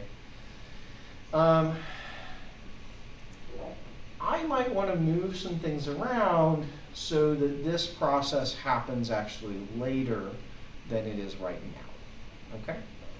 So these two lines, they're grabbing the intent of the movie ID, and this one that's fetching the movie, I actually want to take those three lines and kind of move them to the end of onCreate. Okay? The reason I want to do that is going to make overall, it's going to make my process a little bit easier. It also makes it easy to offset it to another thread if it turns out you need to do that. So I'm going to pull those down. I'm going to add that all the way to the end of onCreate. And I'm also, remember, moving this call to fetch the movie. If you had a call to fetch reviews, those things would need to move. Right? Anything that's using the movie ID is going to need to move further down.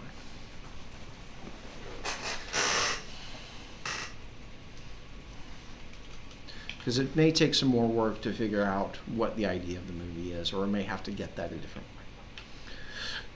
Cool? Okay. So I'm moving that down. I've got 3 lines. Next thing I want to do is I want to ask for the action. So intent action is equal to intent get action. And I'm also going to ask for the data. So URI intent data is equal to intent dot get data. Peel those 2 parts off. And so if the action is null, then I know I'm just coming from some other part, or at least I'm going to presume I'm coming from some other part of the app. It could potentially still be an implicit intent from another application, but I'm going to presume if the action is null, then it's in the extra, right? So if there's no action, then we're just going to presume that it's in the extra. I'm going to grab the movie ID that way and tell the model to fetch it. Otherwise, I need to see what the action is. So if we do have an action, I want to say objects, plural, equals. Now I'm going to take the intent action, and let's just find out probably if it's view. So intent action view then we can do something else there. Now, I really can only do this action view if there's also a URI to go with it. So I'm going to go ahead and check that that's not null here as well. It's action view, and this is not null, then we can proceed.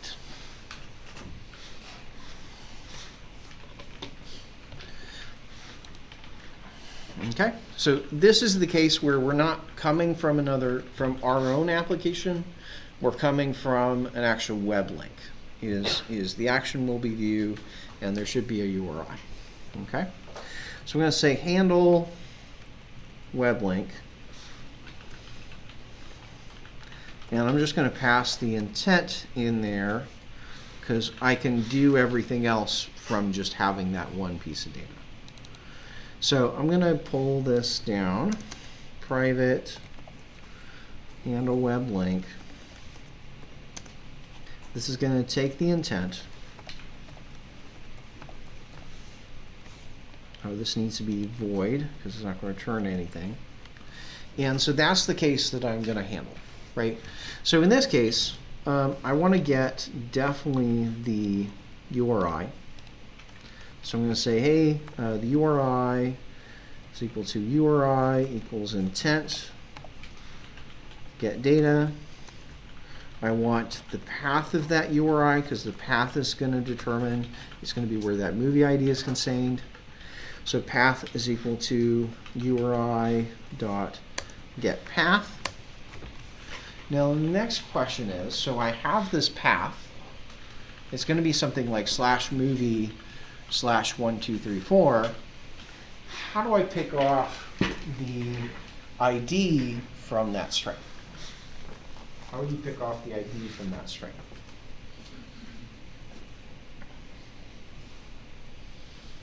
You do a little bit of string processing. Thoughts?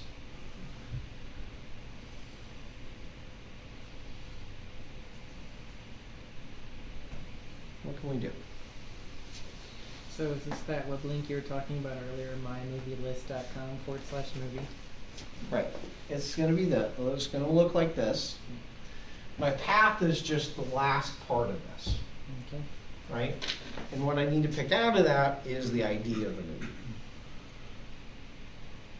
What tools can I use? Can we use string.remove? What do you mean string remove? Is that a valid, is that only C#? Sorry, I'm not remembering exactly. Well, what would you be removing? Movie, /movie, /. Okay, which would potentially still leave you with, there could still be stuff after, by the way. Right? Isn't that what you want? And you're kind of presuming, you know, what if the path looks like this? And I remove /movie. Does that get me what I want? What do you want, the 1, 2, 3, 4 or the movie? I want to say it has to be in this format. It's pretty important. So if it's like this, this is an error. These should be treated as an invalid URL. If I say let's remove a piece of text, that's just looking for it anywhere, right? So I need to say the beginning of it has to be /movie.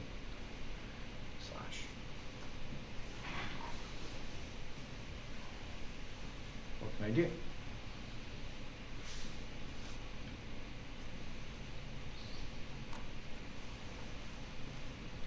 Important thing is to make no assumptions on what is actually in that URL.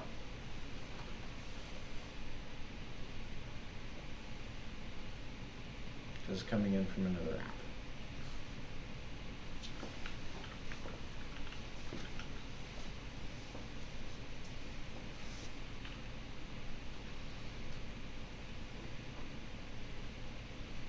What do we know about strings? We know they're basically an array of characters, right? Every character for one has an index, right? So at the base level, we know that we have an array of characters, okay? So if my path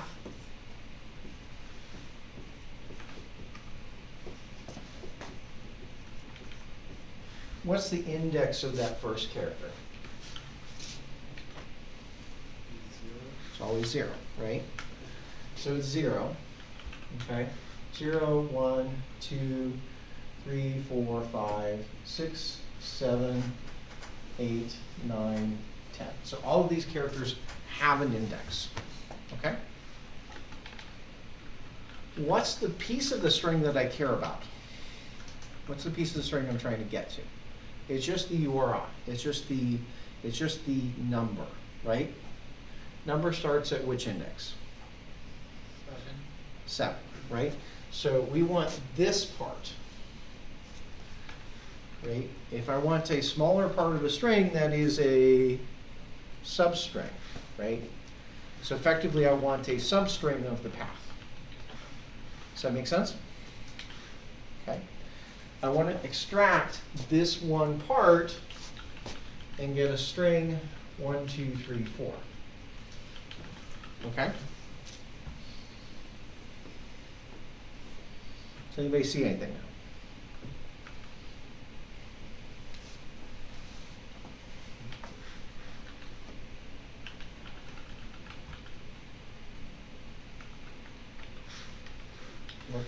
What can we start doing with our code?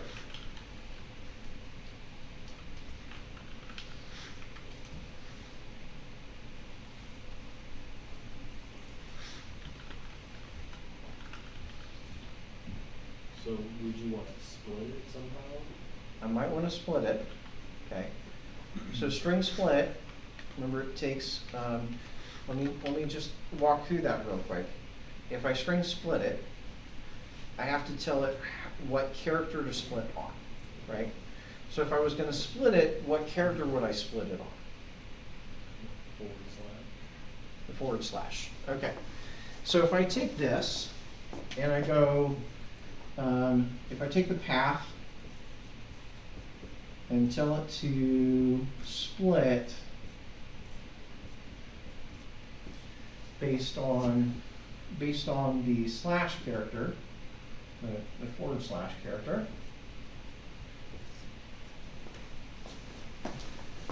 then what I'm going to get is an array, right? So this is going to give me the array without the slashes. So movie 1, 2, 3, 4.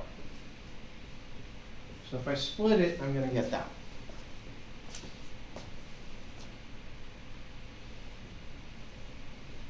Does that help me?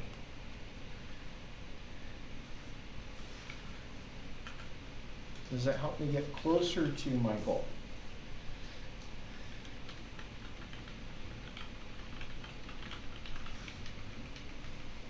So that's an array of substrings? An array of strings, yeah, Okay. which is going to be movie and 1, 2, 3, 4. Not in the movie index, it's on the screen, It's here. How do I get that one? It's an array. You just do the index 1? Yeah, yeah. So if I'm starting with this string, split on the slash, ask for index 1, will get me 1, 2, 3, 4. Okay?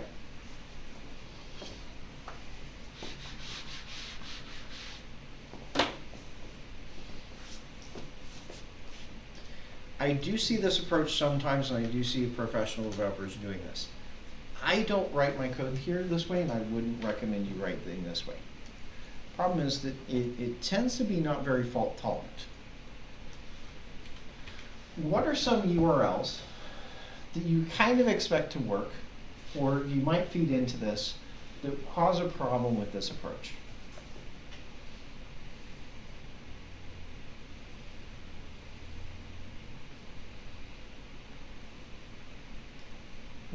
What are some things that would cause a problem with this approach?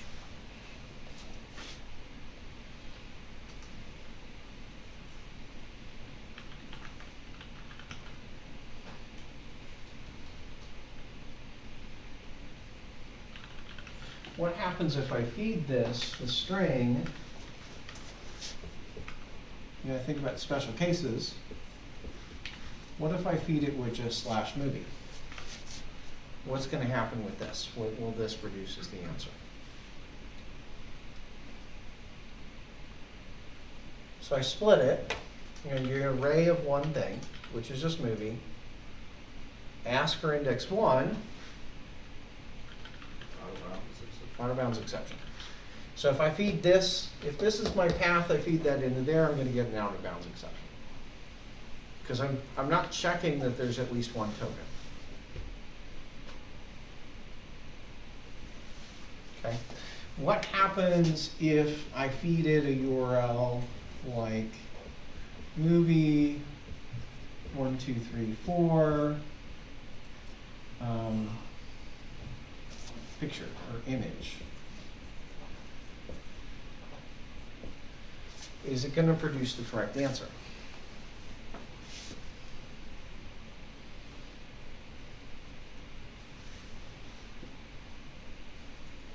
How many tokens? How big is the array going to be if I ask to split that? Actually, I did something earlier. This is 2. Because there's an empty string before the first slash. So it's actually the third one, it's not the second one.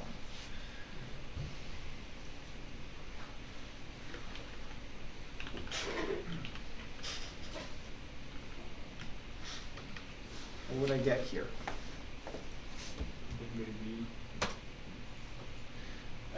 With the 2, I would still get 1, 2, 3, 4.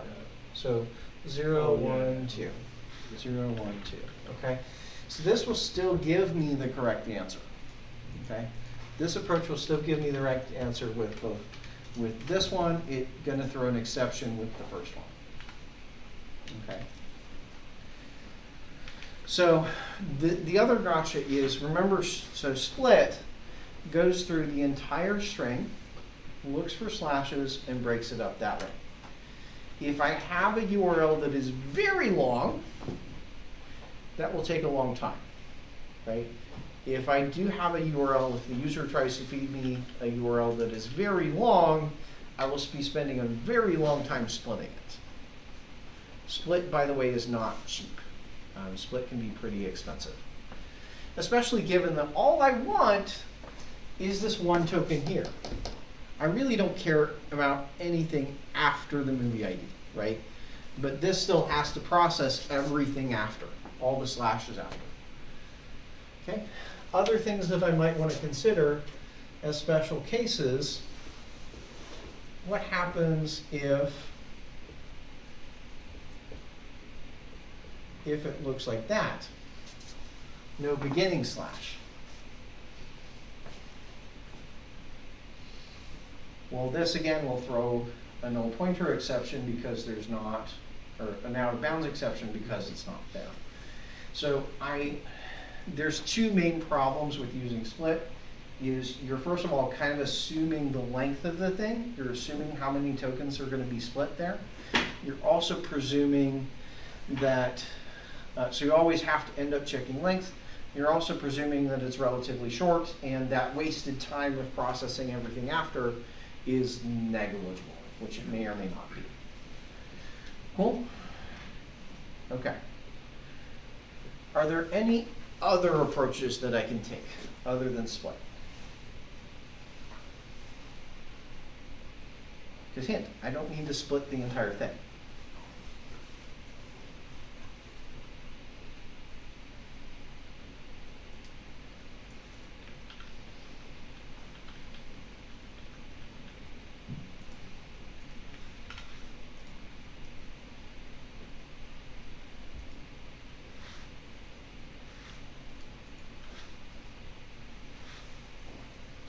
Let's look at this.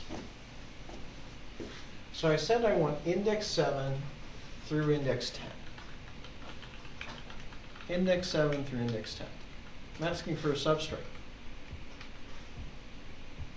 Can I just ask for a substring?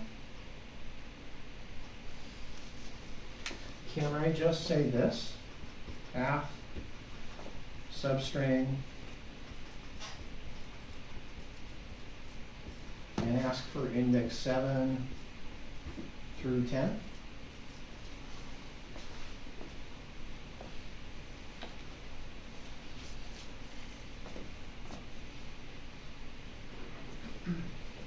So wouldn't that assume that you know like the length of the path, or I feel like it would have like the same issues, but I'm not sure.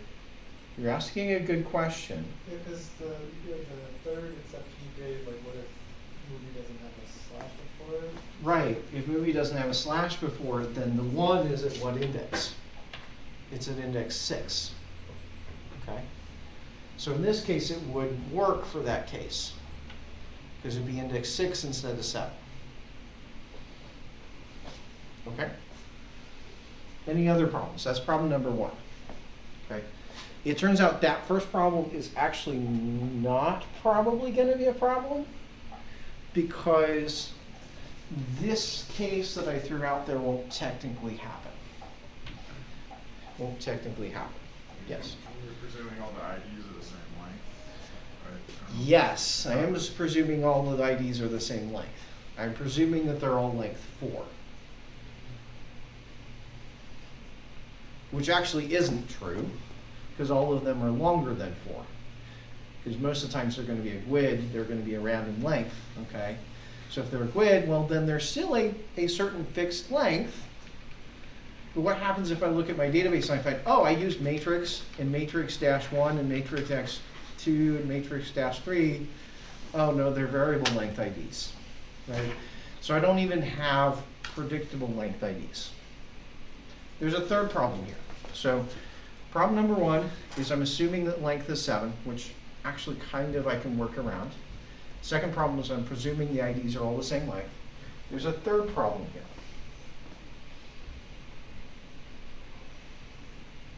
Which means this will always throw an exception.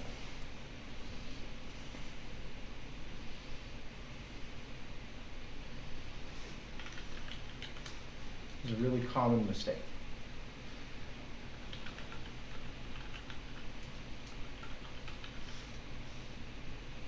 What 2 parameters does substring take?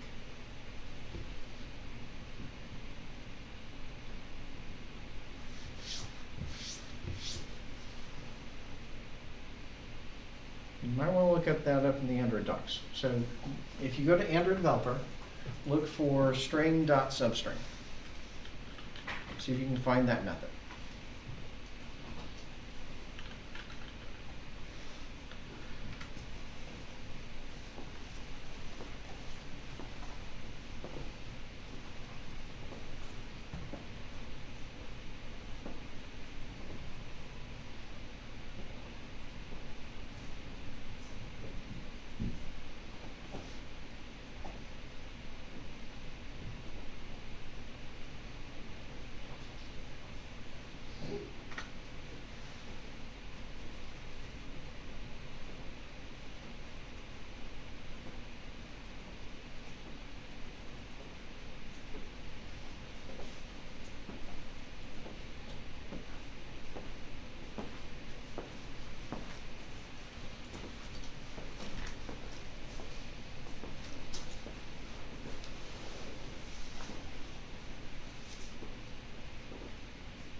So you found it.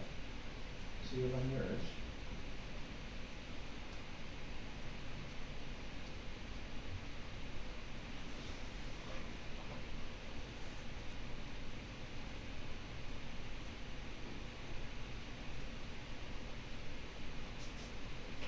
So what are the 2 parameters to substring called? Looking at the Android docs. Begin index and end index. Begin index and end index. Okay, does it say anything more about those in the documentation? About the beginning index and the end index?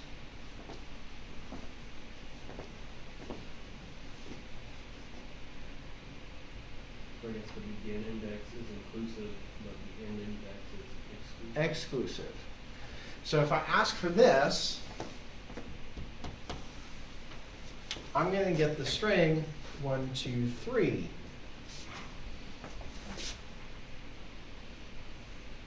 Because it doesn't include the last index. So this needs to be number 11. Now, depending on what technology you're using, and I feel like there's another method in Java that does this way as well, and I know that actually JavaScript has both methods.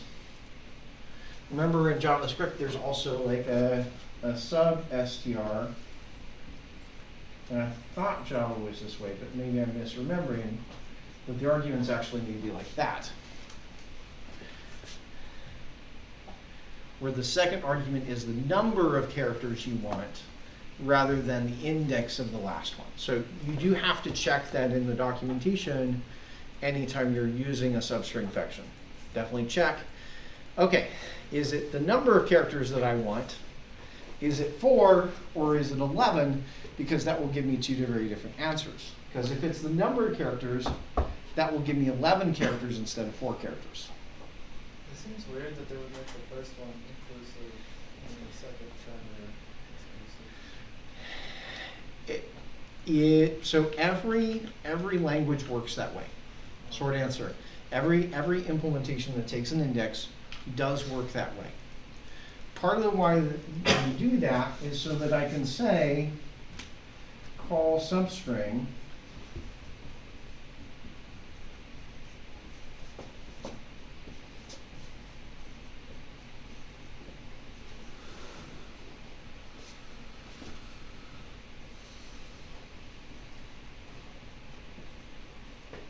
like this. Well, because it's just running through a loop, right? Yeah, it is running it through a loop. But it allows me to pass in the length as that second argument and say I just want to go to the end. If I had not excluded the last character, this would throw an index out of bounds exception. Because the length is 1 greater than the last index. The length is 1 greater than the last index. That's actually the main reason that they exclude the last one. Is because a lot of times there's a lot of kind of things like this where it actually kind of makes it easier to read if you say it's, hey, take the, don't include the last one. Cool? So basically every language that I've worked with has been that case. Every language that I've seen has been that case where the last one is not included. Okay? But I've also, again, there are languages and cases where you need to specify the length as the second argument. Okay. So, problem number 1, the start may not be fixed. Problem number 2, the length of the area might not be fixed, might not be 4 characters long. Problem number 3 is I need to make sure I'm past the right arguments, past the right second argument. Because the first one's easy, the second one is the one you have to be careful with. Okay, so let's start with the question of how do I deal with the case that the ID is variable length? How do I deal with the case that the string is variable length? Well, one option is to do what I just said, is to say rather than hard coding in 11, I say path get length, or path dot length. And I just say, let's go to the end of it.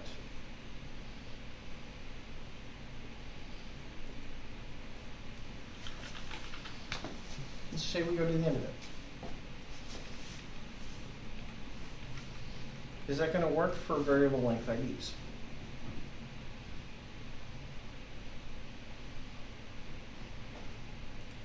As long as they start at the same spot.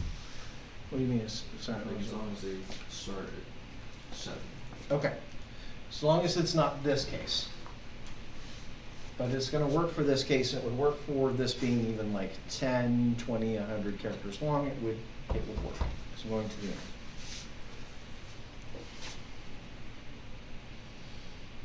Well, what if there's things after Yeah, what if it's this case? What if it's movie 1, 2, 3, 4 image, where there's text after? You gotta have it. That's what I was gonna say. Right, so it works as long as there's nothing after the ID. It's part of why we have to think out of the box a little bit. Okay. So how can I cover that case? What if there's something after the ID?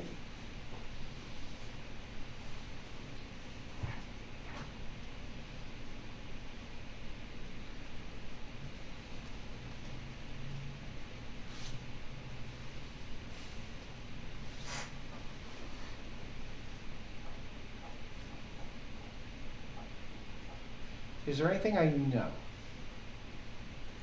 So let's say I talk about this one. Where does the part that's after the ID start? Well, it starts here with this slash. So slash would indicate that there's something starting after it. So I can kind of look for a slash and say everything, including that slash and after, we're going to ignore. Make sense? So I could say, well, let's find that slash. How can I find that slash?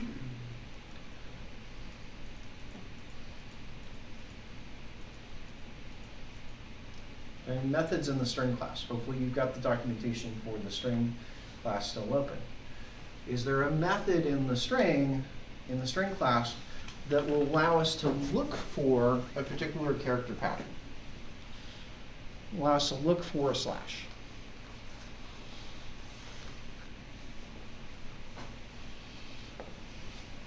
Because there is. What is that method?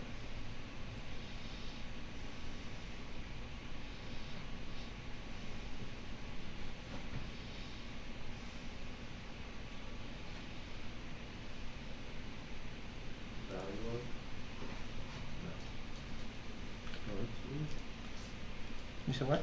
Starts with. Okay. What does start with say? Read the description on that method. Test if the string starts with a specified prefix. Okay. So it says test of the string starts with a prefix. Okay. So starts with is actually very helpful. But notice it always looks at the beginning. In fact, notice what the turn type on starts with is. It's a Boolean. It tells you true or false. So it turns out that that is very helpful because we can do this.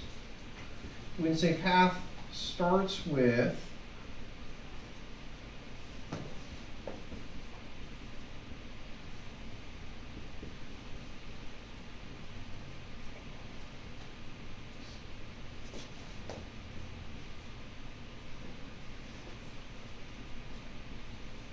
right? I can say it starts with that, and then block and guard myself from weird things like this. So I can definitely use starts with, but it won't really necessarily help me with this case because the thing I'm looking for is not at the beginning, right? It's later on, right? Do you use contains? Okay, so let's say we do contains. What am I saying it contains?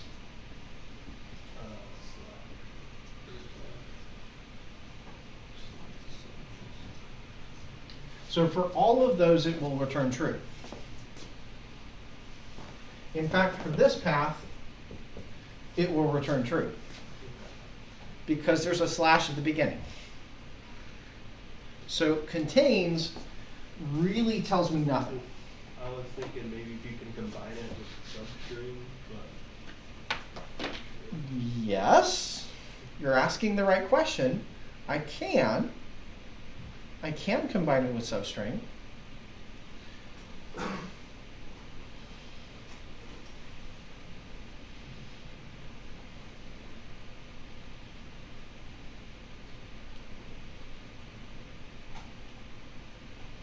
So let's say I know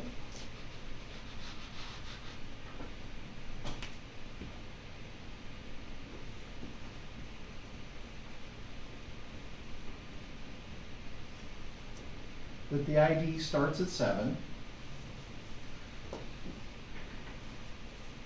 By the way, if you call substring with just one argument, it will go to the end. It will assume that it's going to the length of the string. So I could actually write that as just 7. If I say that substring 7 contains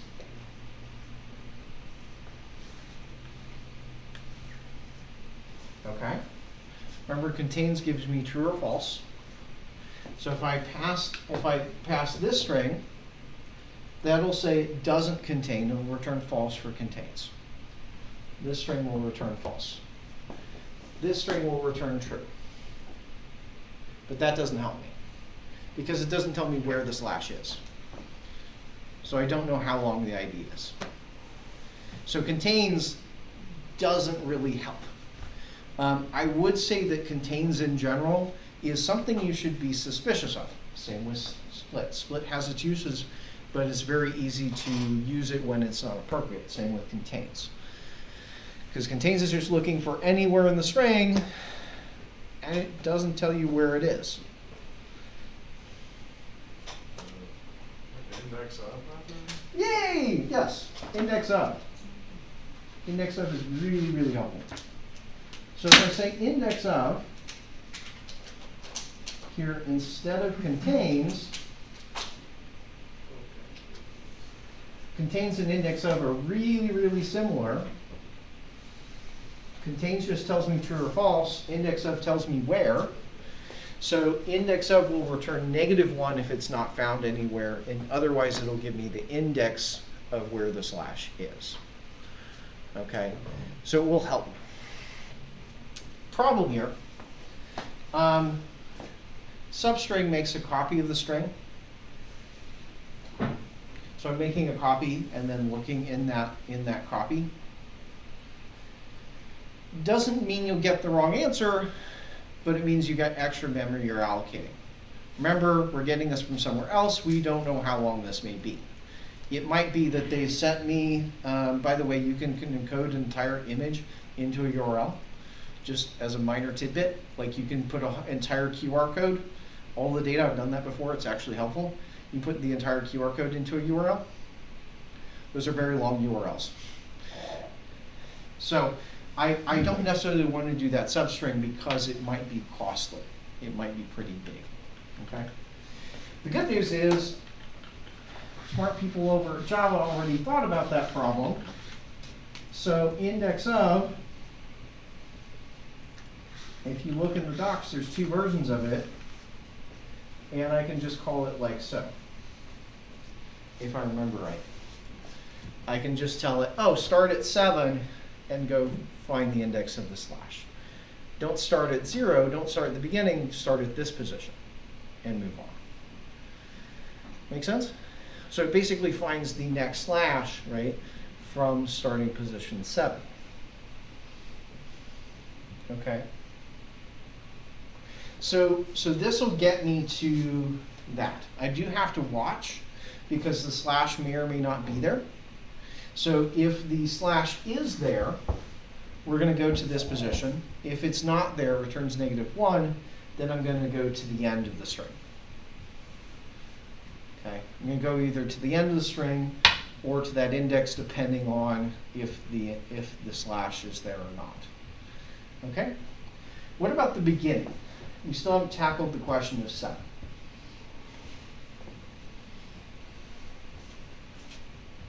Well, I told you I can use starts with to determine if it starts with that. To at least block myself from getting into here if it doesn't start with that. And then what can I do? Well, this. Rather than writing 7,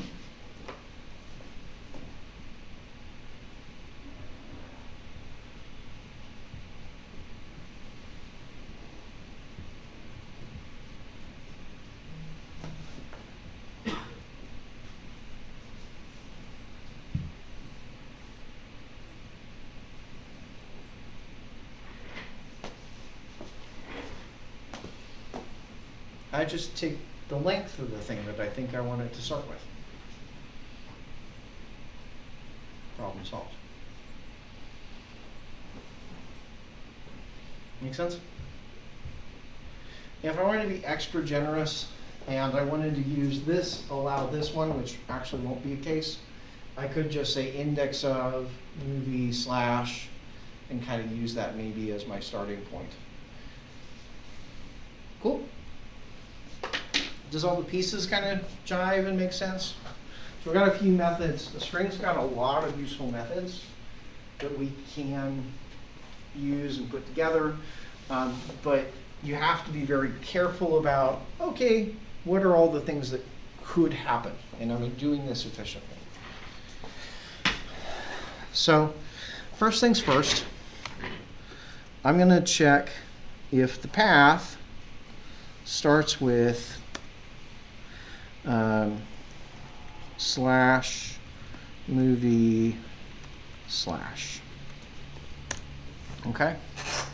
So if that isn't the case, well, then for all intents and purposes, like the movie ID is null, right? If it doesn't start with that, then I'm kind of already done. So in this case, I can just go ahead and say, oh, if it starts with that, we're going to proceed. Otherwise, movie ID is null.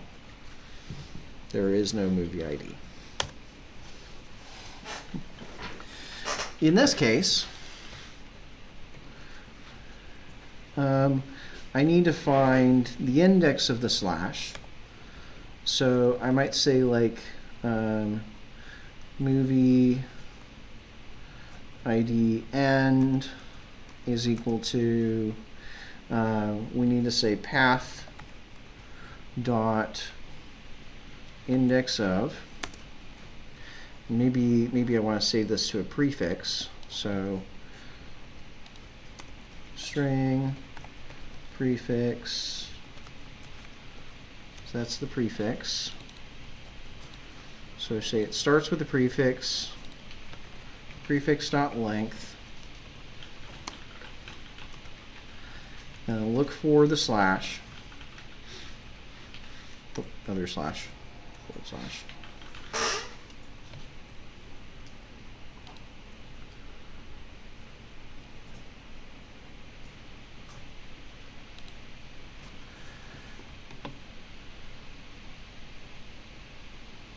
Index of, oh, it's backwards. So it's a string and then from index. So I need to specify slash first and the place where we're going to start second. Okay. So if this is less than 0, right? If it's not a valid index, then I know that we're going to just go to the end. So the movie ID is going to be path.substring. We're going to start at the length of the prefix and then go through the end. Otherwise, if we did find the ending slash, then the movie ID is kind of going to be the same thing, except I feed in the movie ID end. I feed in that closing index. Remember that index is going to point to where the slash is, so I actually don't want to include that end. But remember, substring doesn't include the end. So if it was inclusive, I would have to put a -1 here. So if you're tracking with me there, if it was inclusive, I'd have to do a -1. So it's, again, helpful that it doesn't include the last one. Cool? All right. Once that's all done, I've got a movie ID, one way or the other.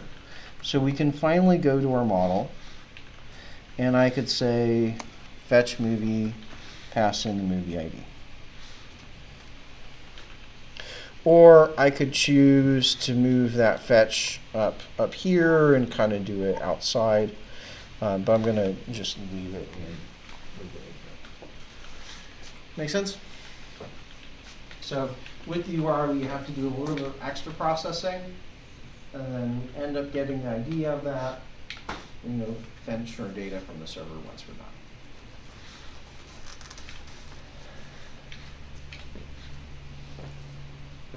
Does that all make sense, how we got there? The processing along the ways and different error cases that we have to check for. But you also see, again, efficiency is pretty important. How many times are we calling substring?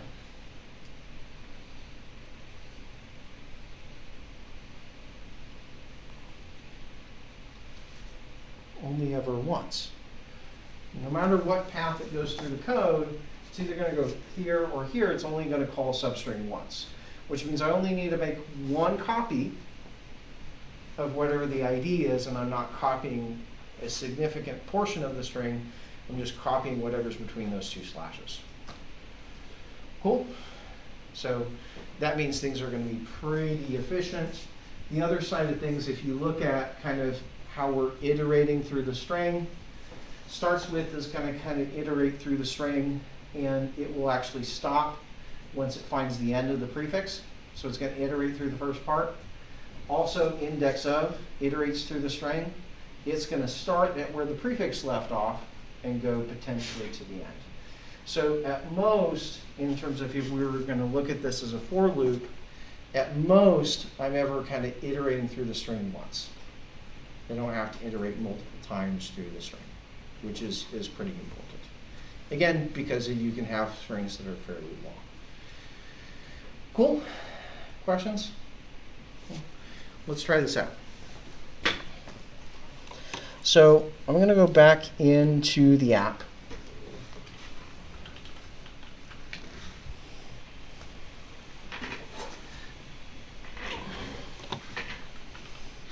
And I'm going to try to share this link. Actually, I want to do it on my physical device, and I'm going to share it out to Discord.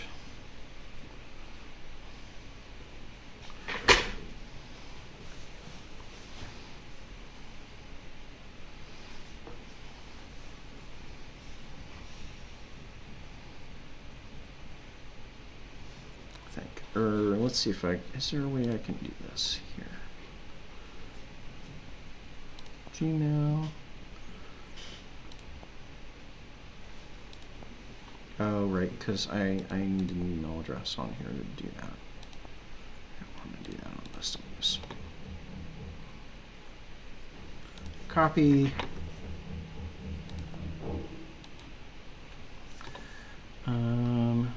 Do I have keep on here? Do I not have keep on here? I don't have keep on here. Okay.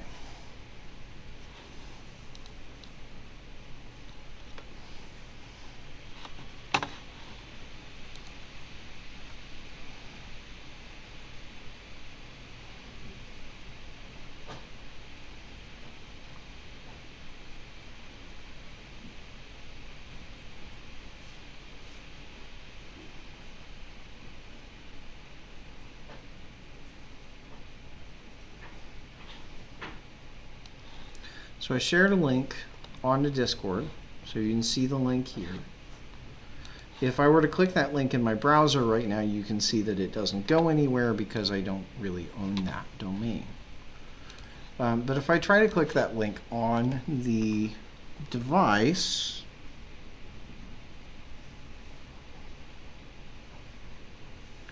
it's going to pop up. You should be able to see it pop up something on the device. I don't have an app. I don't think I have an app on my emulator to do this. Can you have to type it in the URL bar on Chrome? Yeah, let's try that. Let's try that. Let me try that actually just here. HTTPS / Chrome won't work because Chrome's a special case. My movie list. I need to make sure.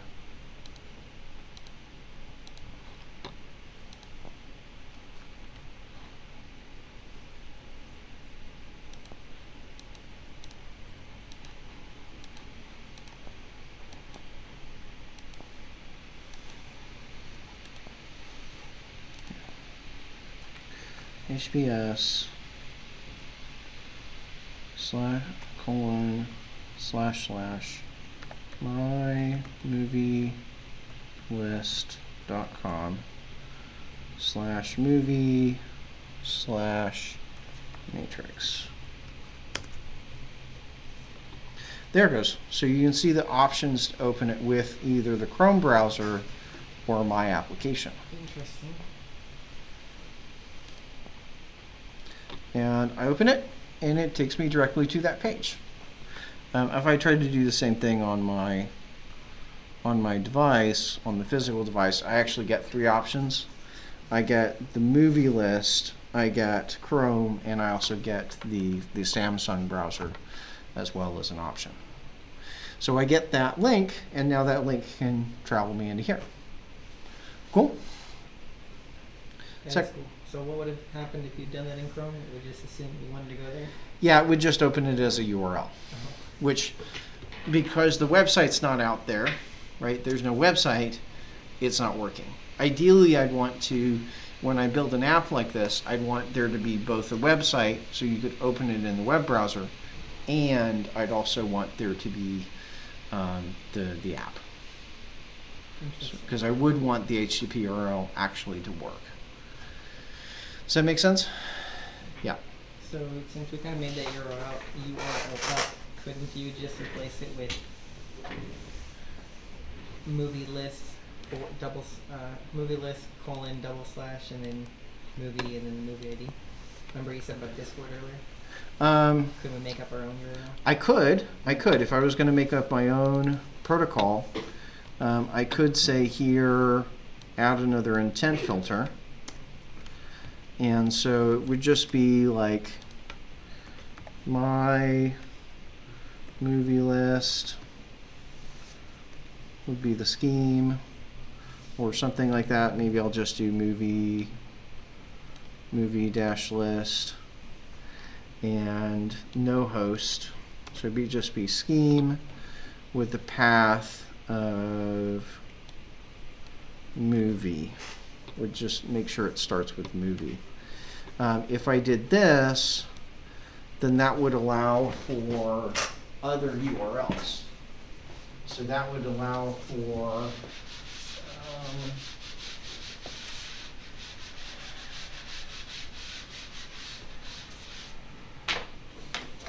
oh, actually we have to have a domain. So I do have to have a host in there still.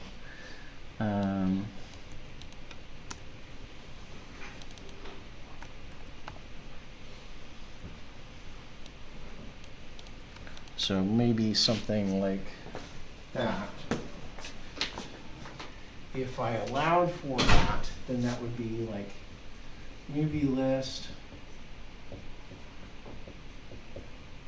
/ movie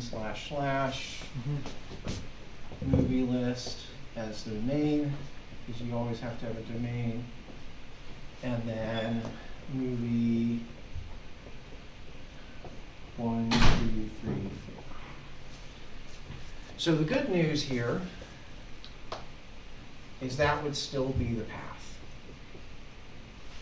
So my back-end processing, if I do it this way, would still work, right? So I could say add another one. Again, just to be clear, this is usually not preferred nowadays. It's preferred to go this way, but we could do something like this. In that way I could try that URL and it would get me into the app.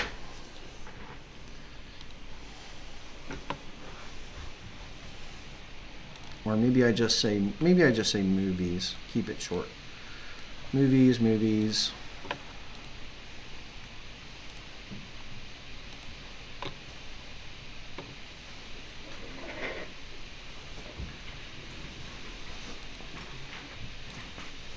Say movies, colon, slash, movies, slash, movie, matrix,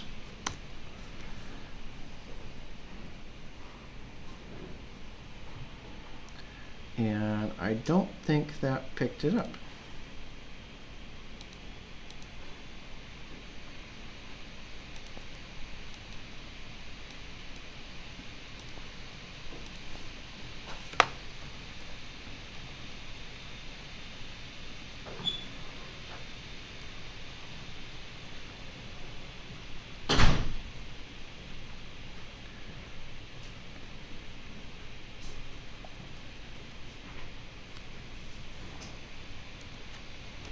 Yeah, so that didn't give me the option. Okay. Now, what I can try, I forgot about this. One of the things we wanted to test is to test it over the terminal. So remember in the terminal, I kind of mentioned you can use ADB to initiate these commands. Go down here. So it kind of looks like this. ADB shell, AM start, W, A Android intent. There's a lot that needs to be entered. This is kind of a long command. It's worth mentioning this command also has to be entered all on a single line. There's no line breaks allowed. So if I try to just try the first part, ADB shell, if I just try to enter ADB shell, you might get this error, more than one device or emulator. Which is saying, hey, you have to pick what device you're going to use in order to run this command. So everybody, so just by show of hands, who got this error if you run ADB shell? More than one device or emulator? Try to run that in the terminal down here at the bottom. Who got that error? Who did not get that error? So it just went directly in? What error did you get? ADB not recognized? Yeah. Okay. So mine is working because it can find ADB exe. Okay. So if yours is saying it can't find ADB exe, what does that mean? Doesn't know where to look. Doesn't know where it is, right? How do we tell it where it is? Well, we've done this before. Change directory. There's a very important environment variable in your system that tells Windows where to look for executables. Do you remember that? So anytime you see that in the console, you see it can't find that command. That means we're back to changing the environment variables, right? So if you want to run that yourself, you're going to need to put the ADB exe into your environment variables. Let me take a look at mine. env environment variables. Here it goes. Go to my path. Edit. Okay. Now, if you look at my path, I've got a few things in here, right? Remember, I kind of mentioned this is be extra cautious when you're working with this because it's easy to get your computer into a broken state. In my path, do you see anything regarding Android?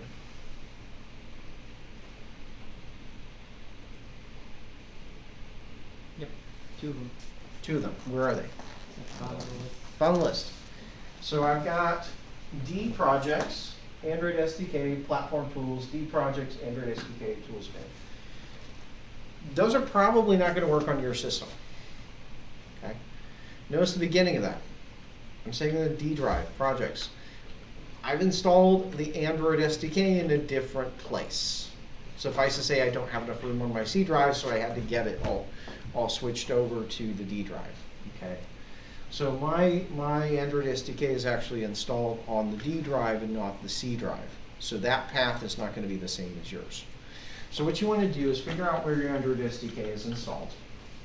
And you need to add those two folders, Platform Tools and Tools Bin.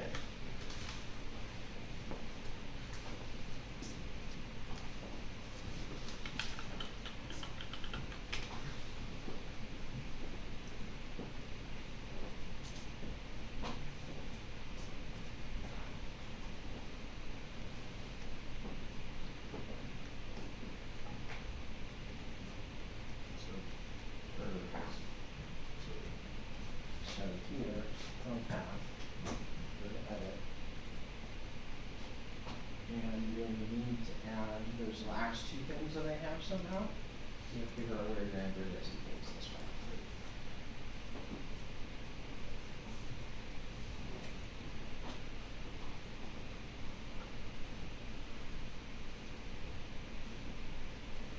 Michael, will you learn that when you figure out where you do shell, what you get return? Hold on.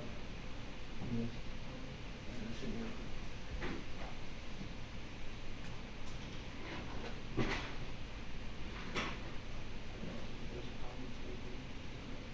Yeah, it's going to be a different solution. So I want to just see if it's going to work.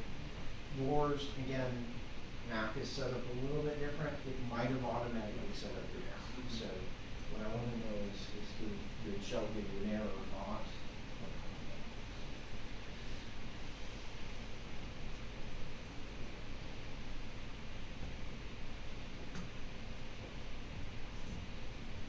So I'm going to click on the path. Yep. So it says path. Go to path. Go to edit. So those are all folders that's looking for executables. Mine, if you look at my screen,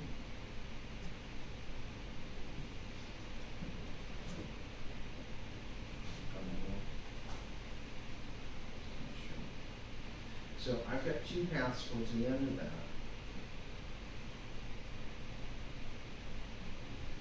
Platform Tools and Tools Bin. Okay, now those paths are not going to be the same as you. So you figure out where you got your SDK installed and add those two together.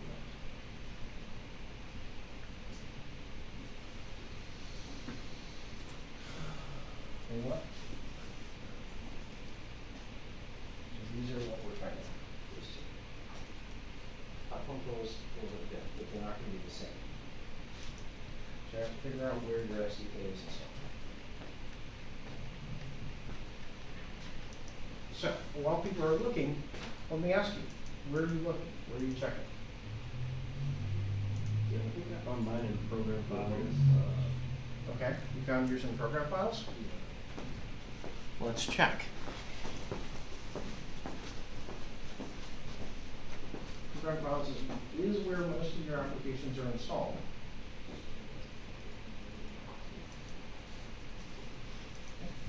Your SDK. That looks like it's probably what you want. Go make sure that it's actually there. So there should be an ADDXE, which I did. Well, okay. So yes, so yours did end up being under program files x86. That looks right. So if you got it right, so you're gonna hit OK on that, OK, OK, and you're gonna restart Android Studio. When you restart Android Studio, AD shell should be there. Should be able to find it if you've got it correctly.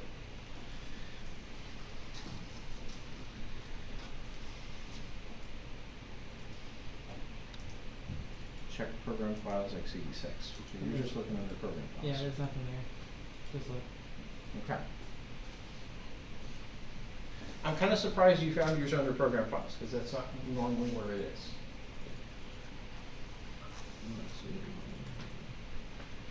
So usually where it's installed, okay, usually where the SDK is installed is not under program files. It's usually not the default. Okay. In Android Studio, do you know that there's a place that you can find it? You can find out what that path is. So if you go to, I think it's settings, preferences. Yeah, settings. There should be in here. Remember at some point we went to like the SDK manager and we installed some things at the beginning of this, and actually up at the top of the SDK manager where we installed everything is actually where it'll tell you where your SDK is located. So if you look at the top of this window, you'll see that folder. Is it fair, like this one showing me something different? Should I click the one that's on here? Because I guess I have two SDKs. Yes, that is what that means. That means you have the SDK installed in two different folders. Okay.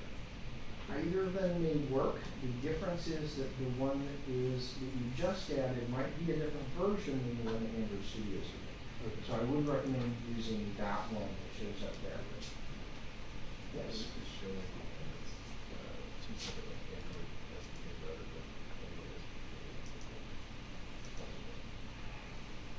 This is where the SDK is located. Right. Yes. Yeah. That's where it's located. So whatever folder you see here at the top of the SDK manager, that's what you're going to use here.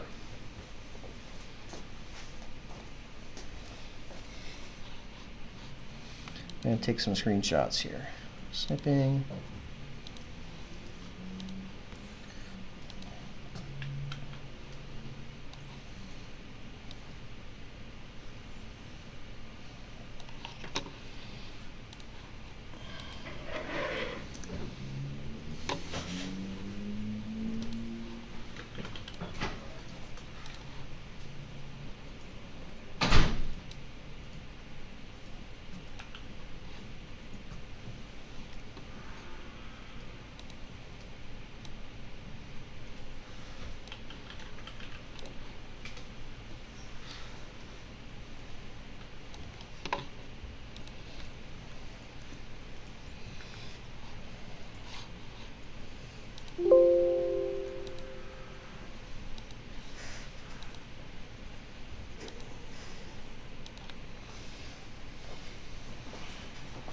So when you get it set up right, you'll be able to come back to Android Studio and run the shell command.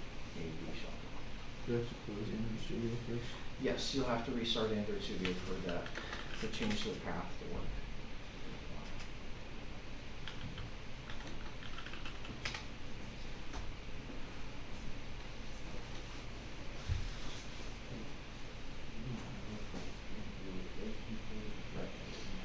Okay, that's fine. It's just whatever it says, that's where it's located. Mine's in a different place. That's what I said. Mine's in a different place.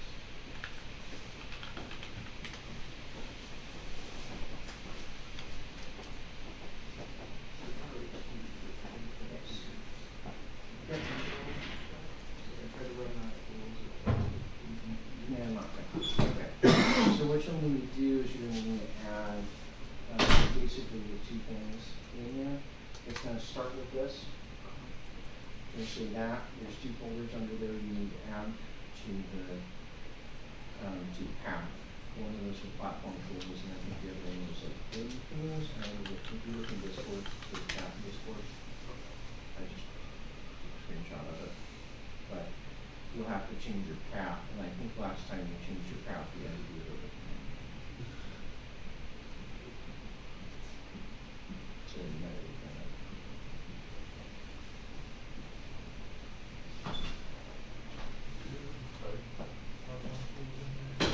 Yes, yeah, you'll probably.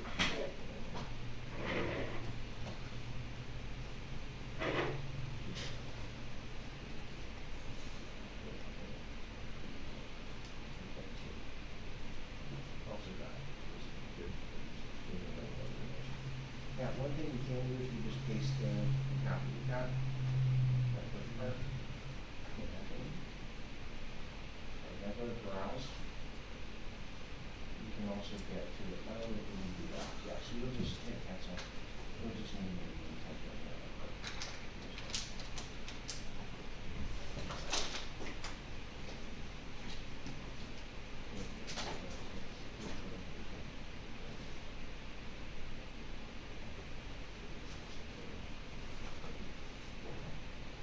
So what I would do is open up that folder in your file browser. Okay. So platform tools. Okay. So just verify, click on the link here. Okay. Users case, app data, local, Android, SDK, platform tools. Okay. So you need to hit OK on that because it hasn't applied yet. Hit OK on that again. Another dialog is up. Hit OK on all of those. Shut down Android Studio completely. You're going to shut down all text because otherwise the process hasn't actually shut down. Because the path only comes in when the process starts.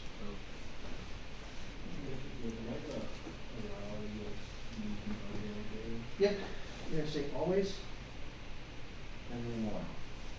That just says, hey, I recognize the signature of your computer. And we'll allow that.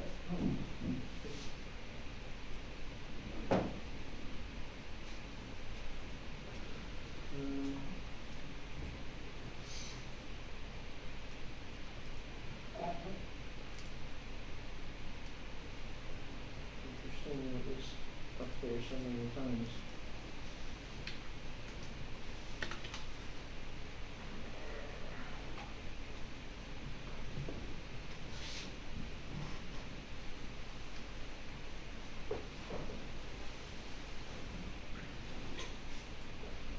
There it goes.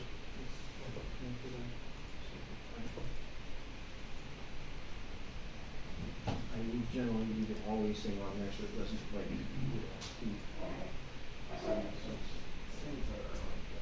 I went to yeah. terminal and I went into SDK. Yeah. Yeah. And then I saw these platform tools. Yeah. And then inside the tools,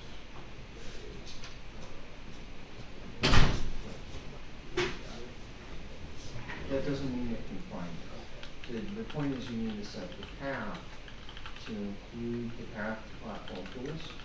So that when you just say the shell, it can figure out what the ADP is. It's not able to figure that out yet. So the file's there, it just doesn't, it's like your terminal's not looking for it. Okay? So Google, Android, Mac, Mac OS, how to change that. You'll probably find a few answers.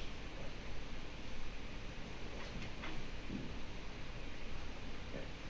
That's what you need. So it should tell you how you. Yep, that's it. Okay. That's it. So if you've got it correctly, what's going to happen is after you've restarted Android Studio completely, you're going to type in AB shell, and it should either give you a message like this, which tells me that I need to select more than one device or emulator. I need to pick the appropriate one. Otherwise,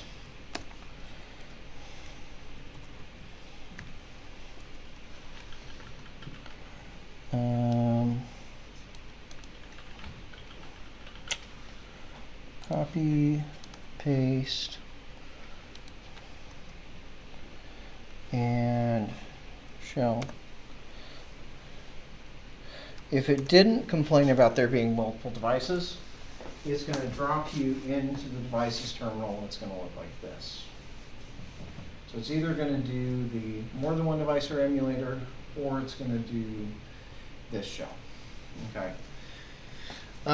If you're in this second one, you're going to type exit to get out of it.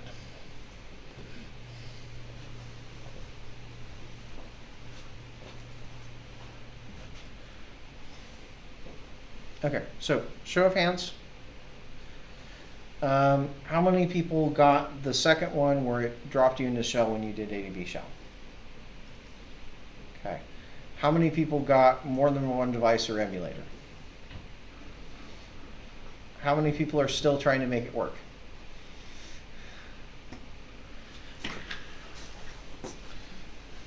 What did yours do? Nothing. It hasn't changed. Doesn't change its behavior. Okay. You haven't set up your environment variables correctly yet. Go back.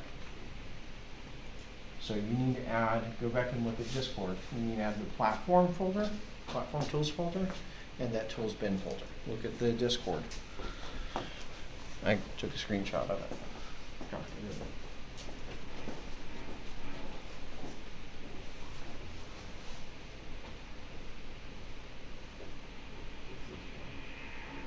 Yes. So hop in there. So that folder, you see EDXE right there. So copy that folder and click in here. Yeah, click in there, select it all, do Control A. And put that in this.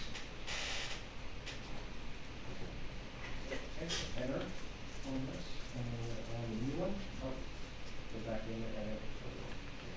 You need to add one more, which would be the same thing, but it's under tools bin.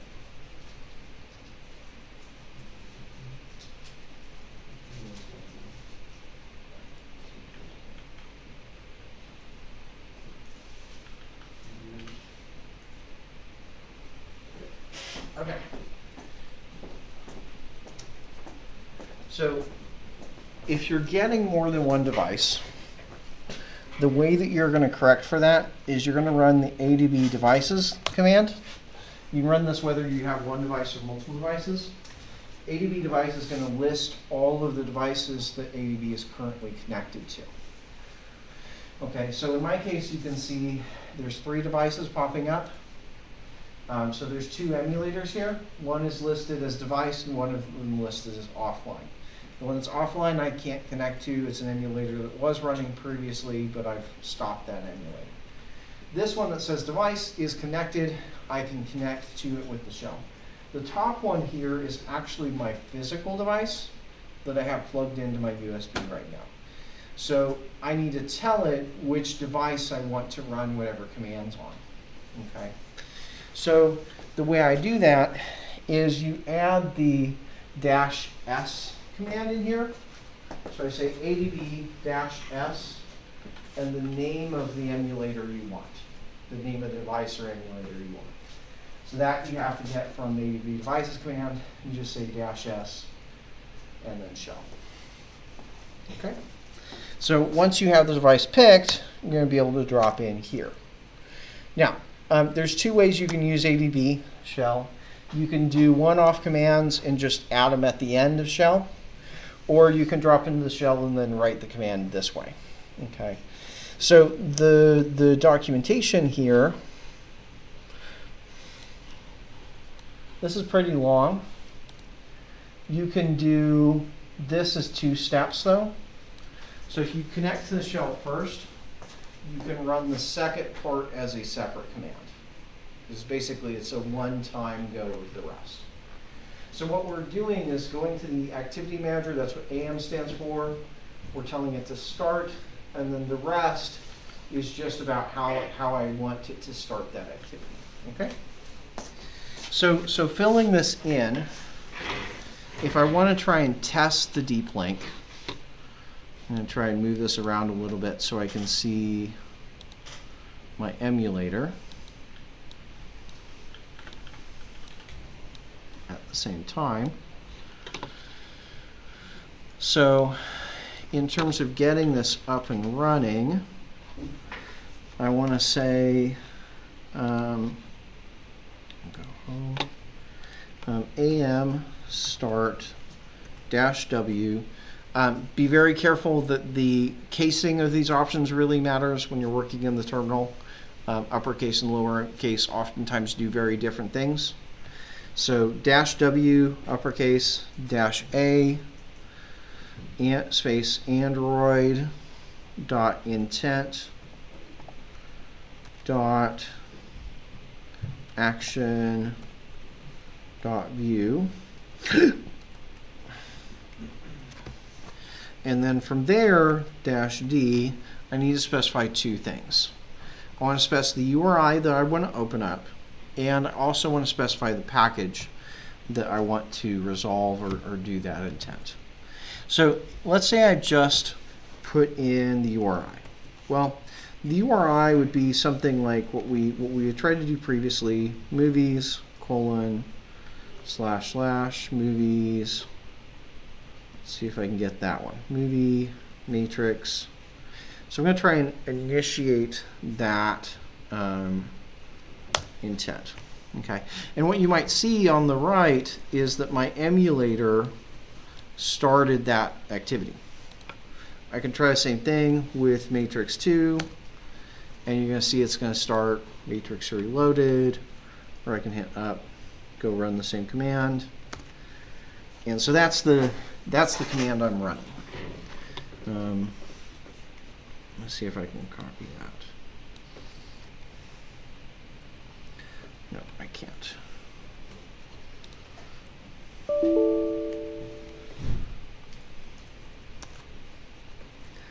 Where is... When I scrolled over?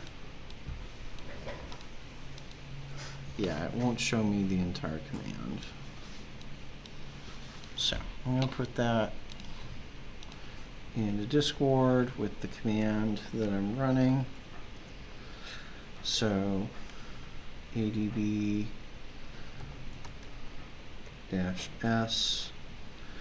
and I put in my particular emulator.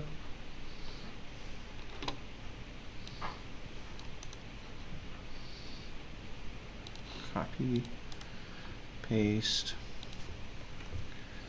shell,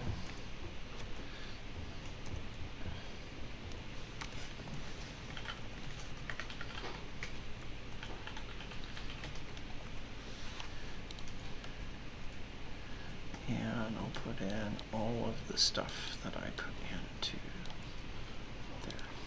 there. So this was movies,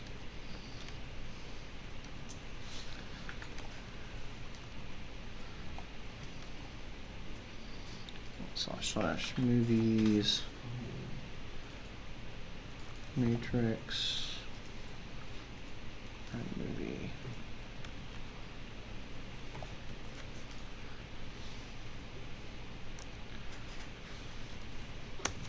So I can do it that way. Or I could try the HTTP path that we had, which was HTTPS :/ my movie list.com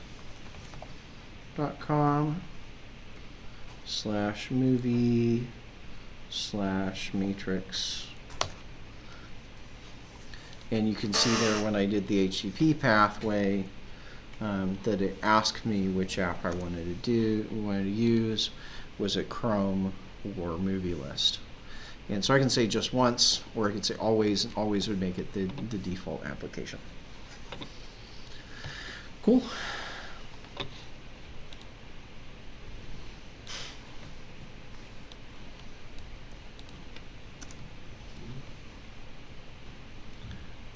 Yes, fix that page too.